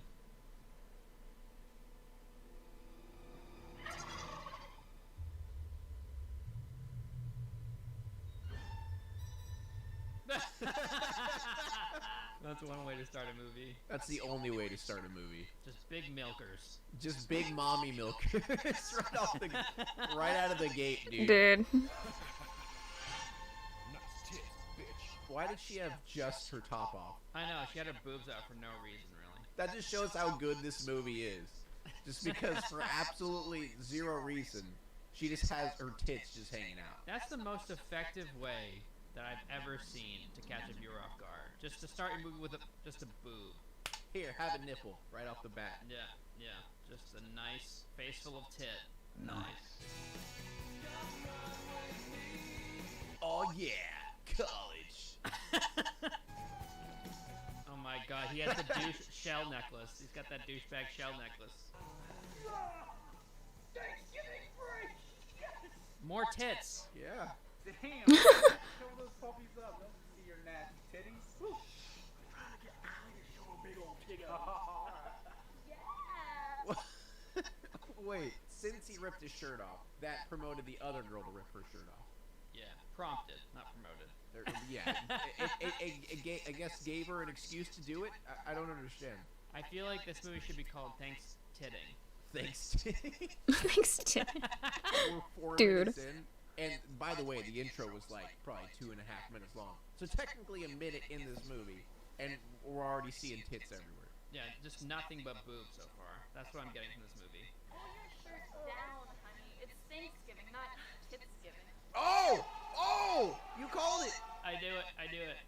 Billy? Hey, guys! Oh, it's a nerd! Yo, what's up, man? My name's Johnny. What was that? Doesn't know how to do the cool handshakes. He's got nothing on you, man. Nothing. You know, stereotypical gamer. Virgin. Just out of nowhere. Just imagine any human out of nowhere just going... just for no reason. Like, oh my god, I have so much excess saliva for no reason. Sorry, just being a nerd over here. Here, check this out. Weapon of mass destruction. Go ahead. Touch it. Hey, Darren. I got a muscle you can touch. He's talking about his penis. Or his nipples. His big titties. Oh my Jesus. They're treating Thanksgiving break like how spring break movies are. But Thanksgiving break, bro. Yeah, I'm excited to eat some stuffing and potatoes and hang out with my family and be awkward. Yay! Dude, that's my favorite part. Thanksgiving break. Woohoo! So, guys, I was thinking, you know, since it's Thanksgiving and all that, we should go around and say what we're thankful for. I'm thankful that your mom has the juiciest poon in town. Ooh, shit. You got your mom. Being really bad at it. In a movie like this, you can never really tell if they're trying or not. I mean, it's like a Sharknado thing. You know, they're really treading the line between are they being serious or not, because it's really hard to tell. Well, I know the movie's a meme, but it's hard to tell if like the actors are memeing their performances or if they're trying their best to act. You know? I think spending time with your family is one of the most important things in life. I just wish me and my old man had a bit more time to bond. I'm gonna go buck wild on this trip. I'm gonna ghost ride the whip, man. Woo! Ha! What a loser. So I'm confused. They're all talking about spending time with their families, yet why are they all going on a trip? Where are they going? Yeah, I don't know. I guess we'll find out. I'm gonna have sex with someone in this car. I'm gonna be the one doing the sexing. That was awful.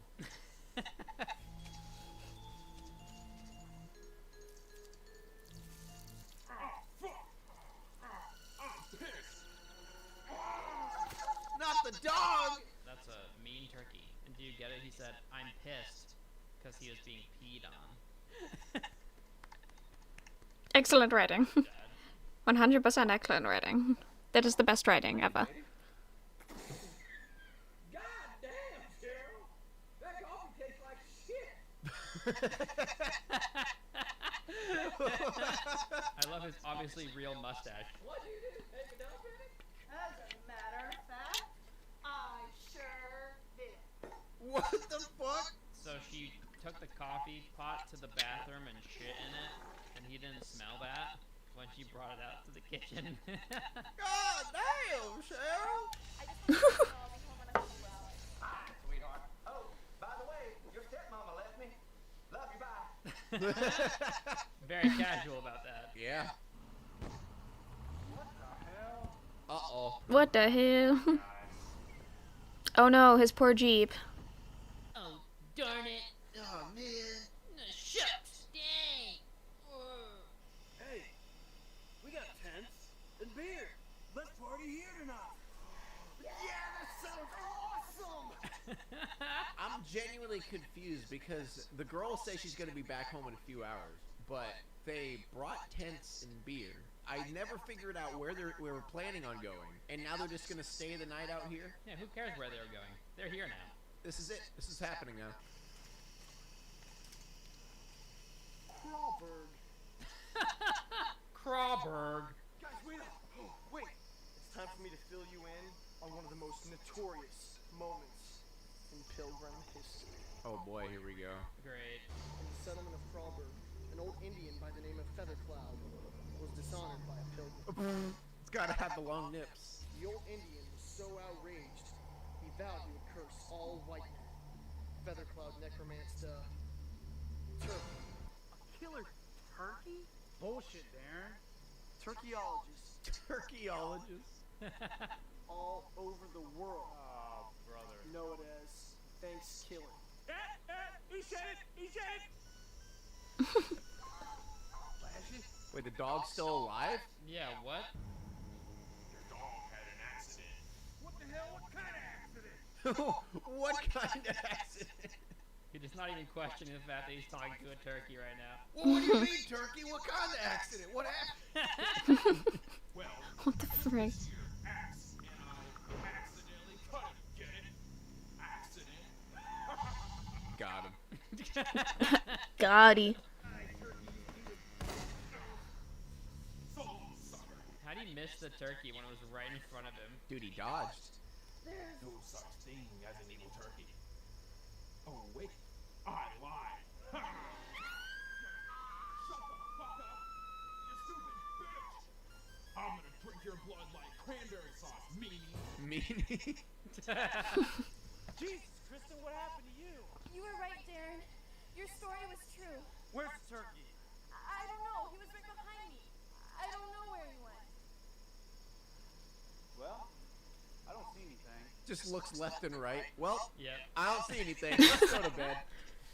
Jesus Christ, who does that? Oh, look. It's a baby bunny. Dear Lord. Jesus Christ. Look at all his guts hanging out. This little baby bunny got its stomach gnawed open by a beak. He could just tell by the organs, just like by the. It's a beak. Yeah, you totally could tell. I love Dude's how, a like, forensic extremely science, calm they forensic, are the whole time. forensic, They're not fr- even looking around forensic to, like, see who- shit. Oh, look. Bunny. Look, guys, just calm the F down. Jesus, we're in the woods. This type of shit happens all the time. Yeah, just normal shit. Just bunnies with their organs coming out and get thrown into fire pits, you know. Just every day in the woods. I mean, I don't know about you guys, but every once in a while, you know, when I'm sitting around a bonfire, just a bunny just with its stomach cut open just flies into my fire pit. You just gotta let it happen. Totally normal. Don't even think about it, Billy. You can film your own boobs tonight. God, she's unbearable. She Holy is. shit. Like, I know she's like, they made her exceptionally unbearable for comedy, but dear God. Did you know that I want sex now? I've only said it 14 times in the last, like, 10 minutes. Who the hell are you? You just call me your guardian angel, kid. That damn turkey come along last night with her to peck your heart out. Crazy. Am I? And what's them turkey droppings doing on your chest, son? Turkey droppings. The turkey just shot on him. Think he's out to get all of us. Who the hell's this creepster? Buzz awful, man. Why would you talk to a stranger like that? Who's this creepster? Trust me, kid. Leave this cursed place now. I'll take care of that goddamn turkey. didn't think that my story would have this much of an effect on you guys. He's gotta add the snot in there at some point. Just, oh. He's just drooling all the time. Johnny, I'm sorry about the things I said last night. I guess I was just a little beaked out. Freaked out. Really? Nice movie. Ass, gas, and grass. Well, I'm out of gas. Guess I'll take ass. Yeah, just picking up a turkey. That's normal. Mm-hmm. Now that's what I call a tight ass. What? No, Wait. He's not. He's gonna fuck a turkey. Okay. He's licking his lips, ready to bang the turkey. Every normal day occurrence, you know. Yeah. Totally normal. Yeah. It's not for you. Please give mommy a kiss and tell her that I...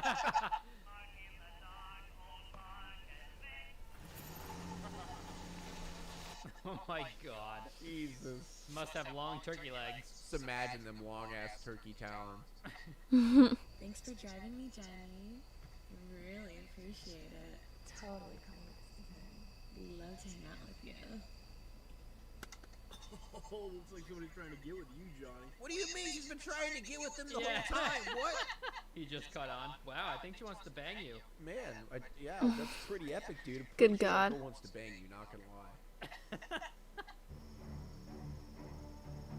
This dude's still on the hunt for that turkey. Is he gonna walk the whole time to catch up to the turkey who's driving a car?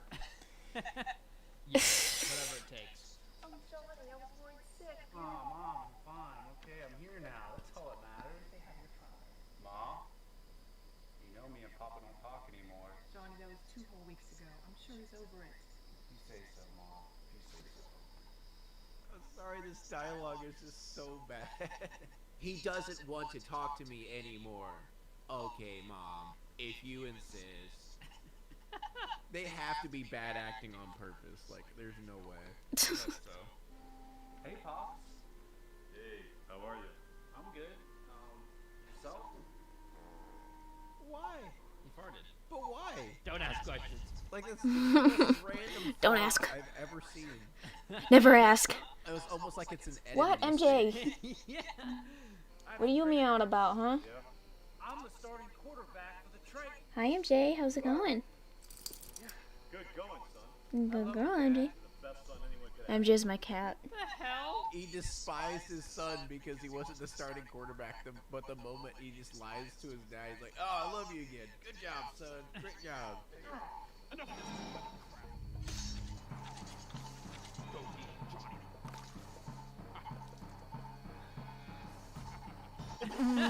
Smoking the cigar.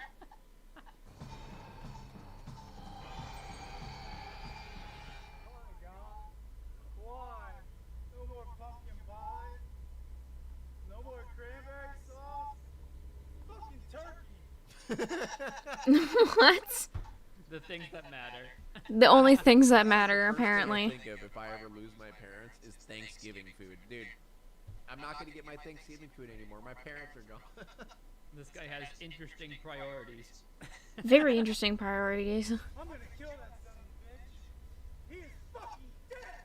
That's real passion right there. No one messes with my pumpkin pie. Well, guys, that turkey, he's real. He killed my parents. Just that conversation. Oh my god. They're just sitting there next to him like, wow, really? That's so sad. That's oh so man, sad. that sucks. Your parents died and the turkey's real. Oh, darn it. Big pumpkin pie. Before the scene happens, I'm gonna take a gamble here. The turkey's gonna kill the guy, and the turkey's gonna have sex with her. God, you're probably right.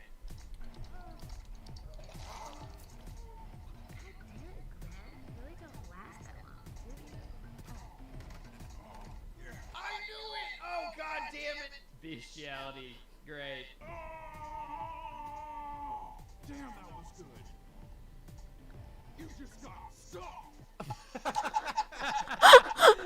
What? Okay, that was the best joke in the whole movie. Yeah, that was the best joke of the whole movie. Oh, so he does kill her. Well, he stuffed her first. Is she? Yes, guys. She's dead. I too. And this.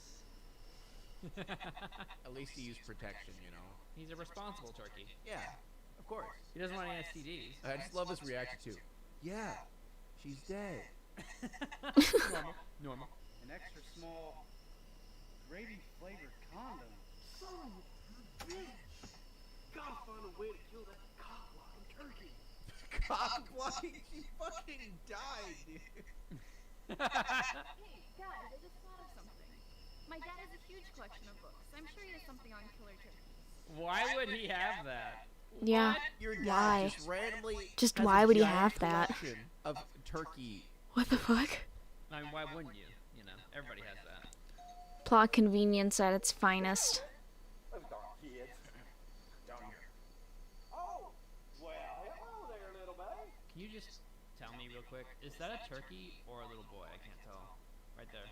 Is that a turkey or a person? I mean, you know, after looking at it closer, I don't know. I mean, he has a human nose and he has eyebrows. Yeah, I think it could be a boy.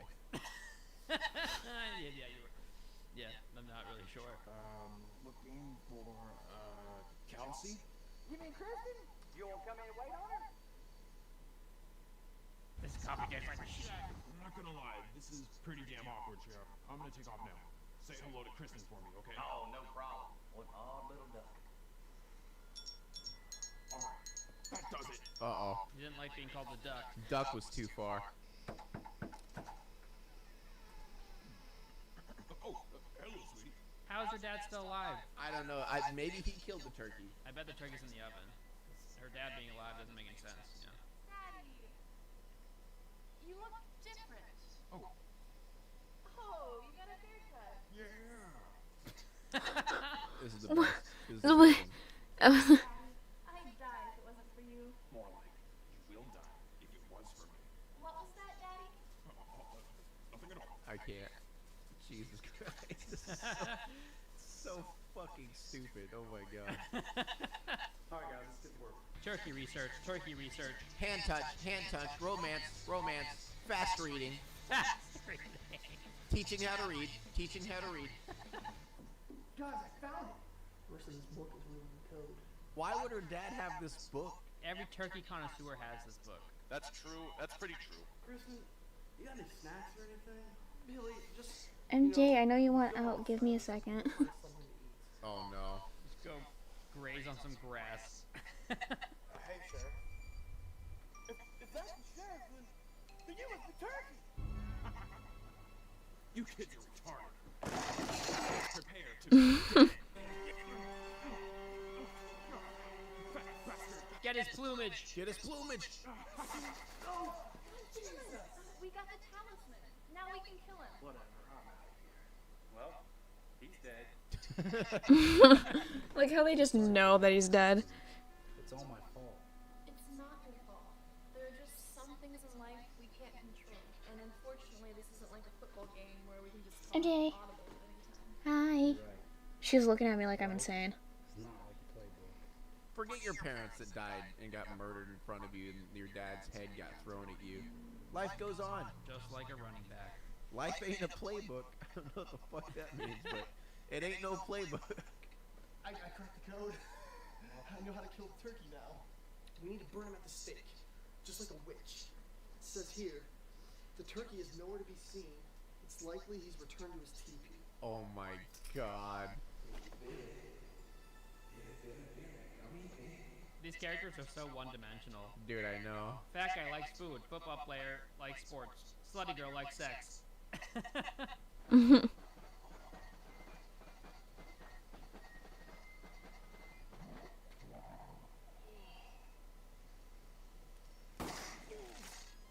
Gobble, gobble, motherfucker. Ew. So he actually ate the turkey? I guess just unhinged his jaw like a snake. Just shoved the whole thing. It's this movie. By the way, I just love the fact that they just let him go. Like, they knew he was probably gonna die. Like, he even said, it's like, well, he's dead. I know, they don't give a shit about their friend. It's so weird. My buddy! My best friend! No! You can't go like this! Wow, she looks sad. God, she's so. Nice. Dude, they're actually doing a song. Oh my god. Billy, Billy, Billy, you were my best friend. That was epic. That was the best song. On the side of the road. They found it real quick. There it is. Looks like I got something you don't got, turkey. What's that, Darren? A vagina?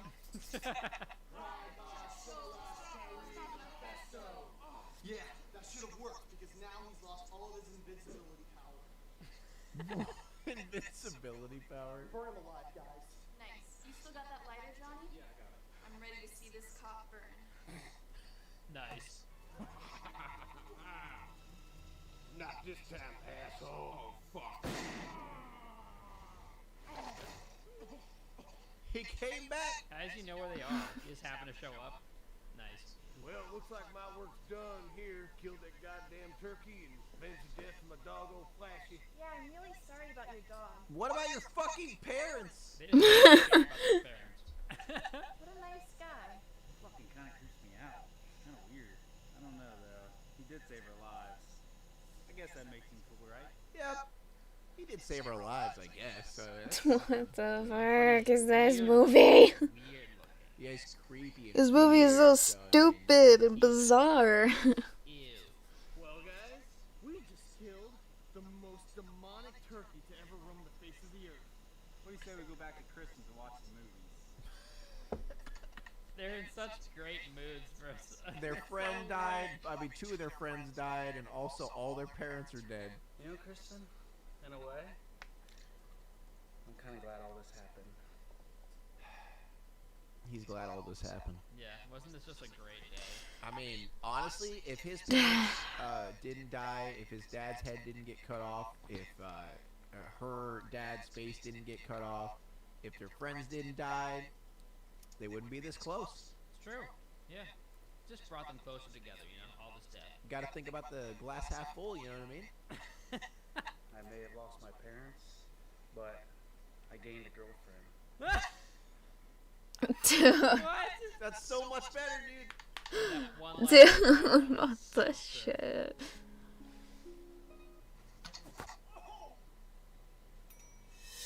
You're done, bitch.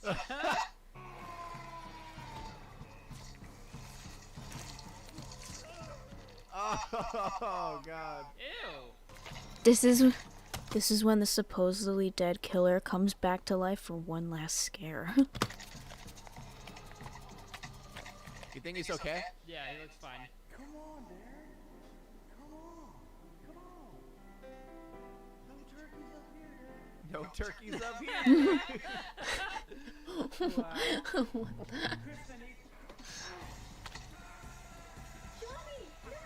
She seems really upset. Johnny, no! How are you still alive? I always come back for a second. I always come back for a second. Oh. In hell, asshole. Oh, fuck. Oh, my feathers are fucking melted. Oh. I'm not gonna make it. Sorry. I wish I could call time out for this one. Oh my god, dude. You son of a bitch.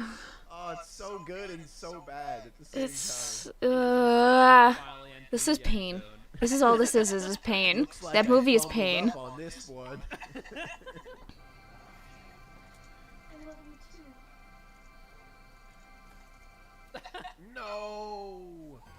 Peck on someone your own size.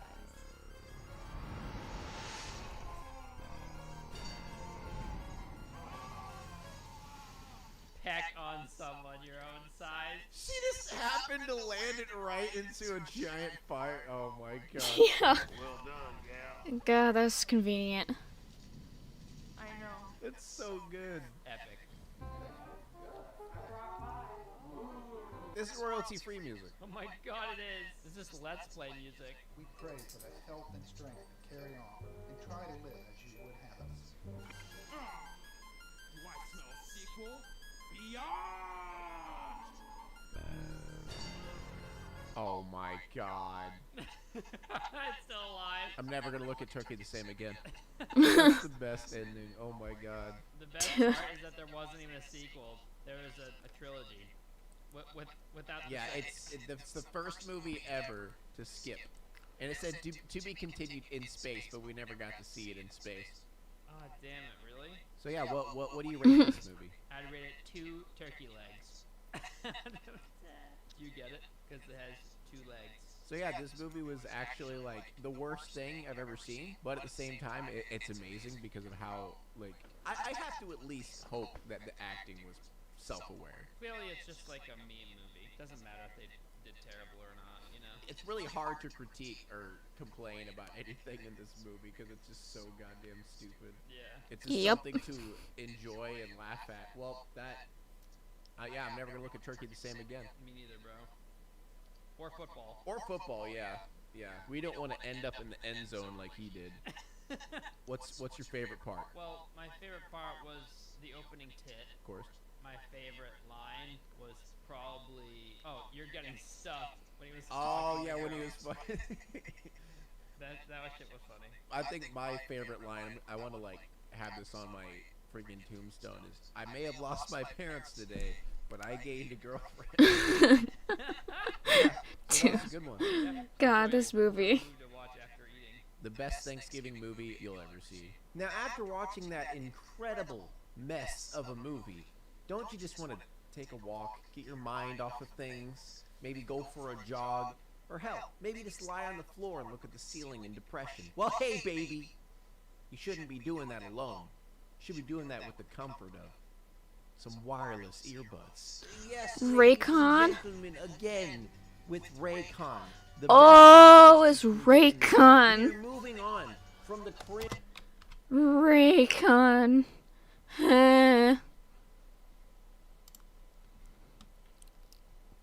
So yeah, that's BionicPig. Subscribe, motherfuckers. Subscribe. I've been subscribed for a while. Subscribe. Fucking subscribe, bitch. Subscribed. Actually, I'm gonna watch this even though I've seen it because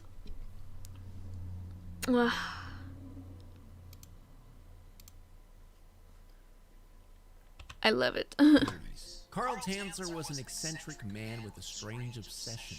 He was convinced that he was destined to find a certain young woman that an angel bestowed upon him. She had flowing black hair and tan skin. He had reoccurring dreams of the spitting image of this woman. And even when he was married and had a kid, he was utterly obsessed with the idea of finding this woman to the point that his wife and his child couldn't be around him and they ended up leaving. So Carl ended up moving to America to find a job, and he ended up finding a job as a radiologist in Florida. And right whenever he was about to give up on his dream of finding this woman, she appeared before him. Her name was Elena. However, this girl was quite young at 21 years old, where Carl was 53 years old. Also, on top of everything else, she was dying of tuberculosis. And since Carl was still convinced at the fact that this was supposed to be his wife, this is his destiny, you know, even though the enormous age gap, he stopped everything that he was doing and convinced the family that he was a doctor, and he dedicated his entire life, everything,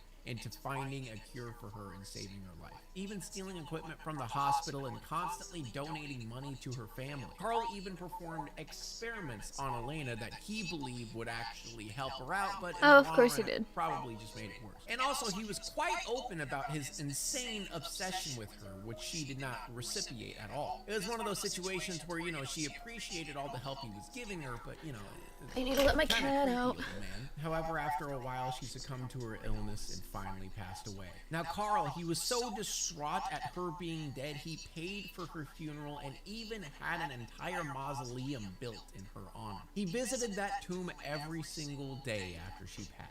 However, a few years later, there was a knock on his door by police officers, actually. See, he lived in basically what you would consider a junkyard, and he's received multiple complaints of some weird activity in his house. See, everyone in the neighborhood knew for a fact that he lived alone. However, there were multiple accounts of people seeing him dancing with a woman in his house. So people started speculating that maybe he kidnapped someone or was holding someone against their will, because they never saw that person come or go. They just stayed at the house while he did everything. So people obviously were concerned. So after a while, the cops arrived at his door, and what they found was definitely not someone being kept against their will, because this person can't really have a will as they are dead. Yes, Carl actually grave robbed Elena's tomb, took her to his house, and Jesus basically Christ. mummified her, making her look like some weird, creepy doll creature. And the worst part about That's it is just Carl ew. has kept Elena in his It's house so for ew. 7 years straight. He stole her body and preserved it in order to keep her alive in a way. And this solidified him as the man who married a corpse bride, if you will. Yeah, corpse bride is there the whole time. It's such a good bittersweet ending because obviously it's happy because Victor and Victoria got to end up, marrying each other. But Emily, it's just kind of a tragedy. She didn't deserve to die, but at least she realized what she was looking for the whole time. Because the beauty is in the details, baby. I completely understand why so many people love this movie and like the cult following behind it. I really do love it. Now, if you guys want to talk to me more about this movie or other movies, you could join me live. I'm streaming on... Yeah, go check out his other channel, BionicPig Live. Let's see. We're gonna listen to the song. I hope I don't get copyright claimed for this.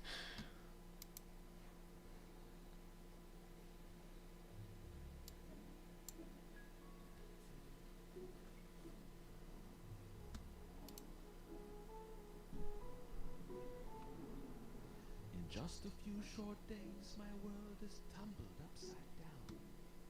This boring life that I had known was finally turning round, and I had heard a call that I had met the one that I was meant for, that I might have a place there after all. And now it's gone like that, and I have been erased. Another man has come to take my place. Another man has come to take my place. Perhaps the whole thing was a dream. Perhaps it never was. Perhaps the girl that I had met so far away above was simply not the one for me. Perhaps she wasn't meant to be. I've had so many doubts and fears. Perhaps where I belong is here. And now she's gone, like that, and I have been erased. Another man has come to take my place. Another man has come to take my place. Perhaps I really shouldn't care. There's nothing left for me up there. Perhaps where I belong is here. Jesus. My dog just started going nuts.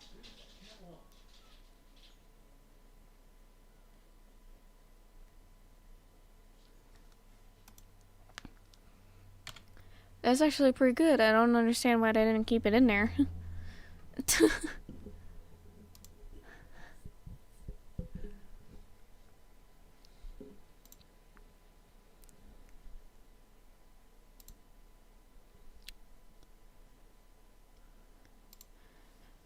So yeah, I'm gonna end stream here.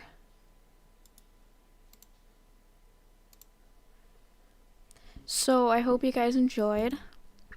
Thank you so much for watching. I will see you next time whenever I stream here again. Enjoy. Have a great rest of your day or night. I'll be streaming on Twitch and over here. Sorry, I sound so bad. I've been streaming so long, like very long, Jesus. And my voice is just shot right now. So, yeah. Thanks for coming in. I'll see you guys whenever I stream next. I don't know.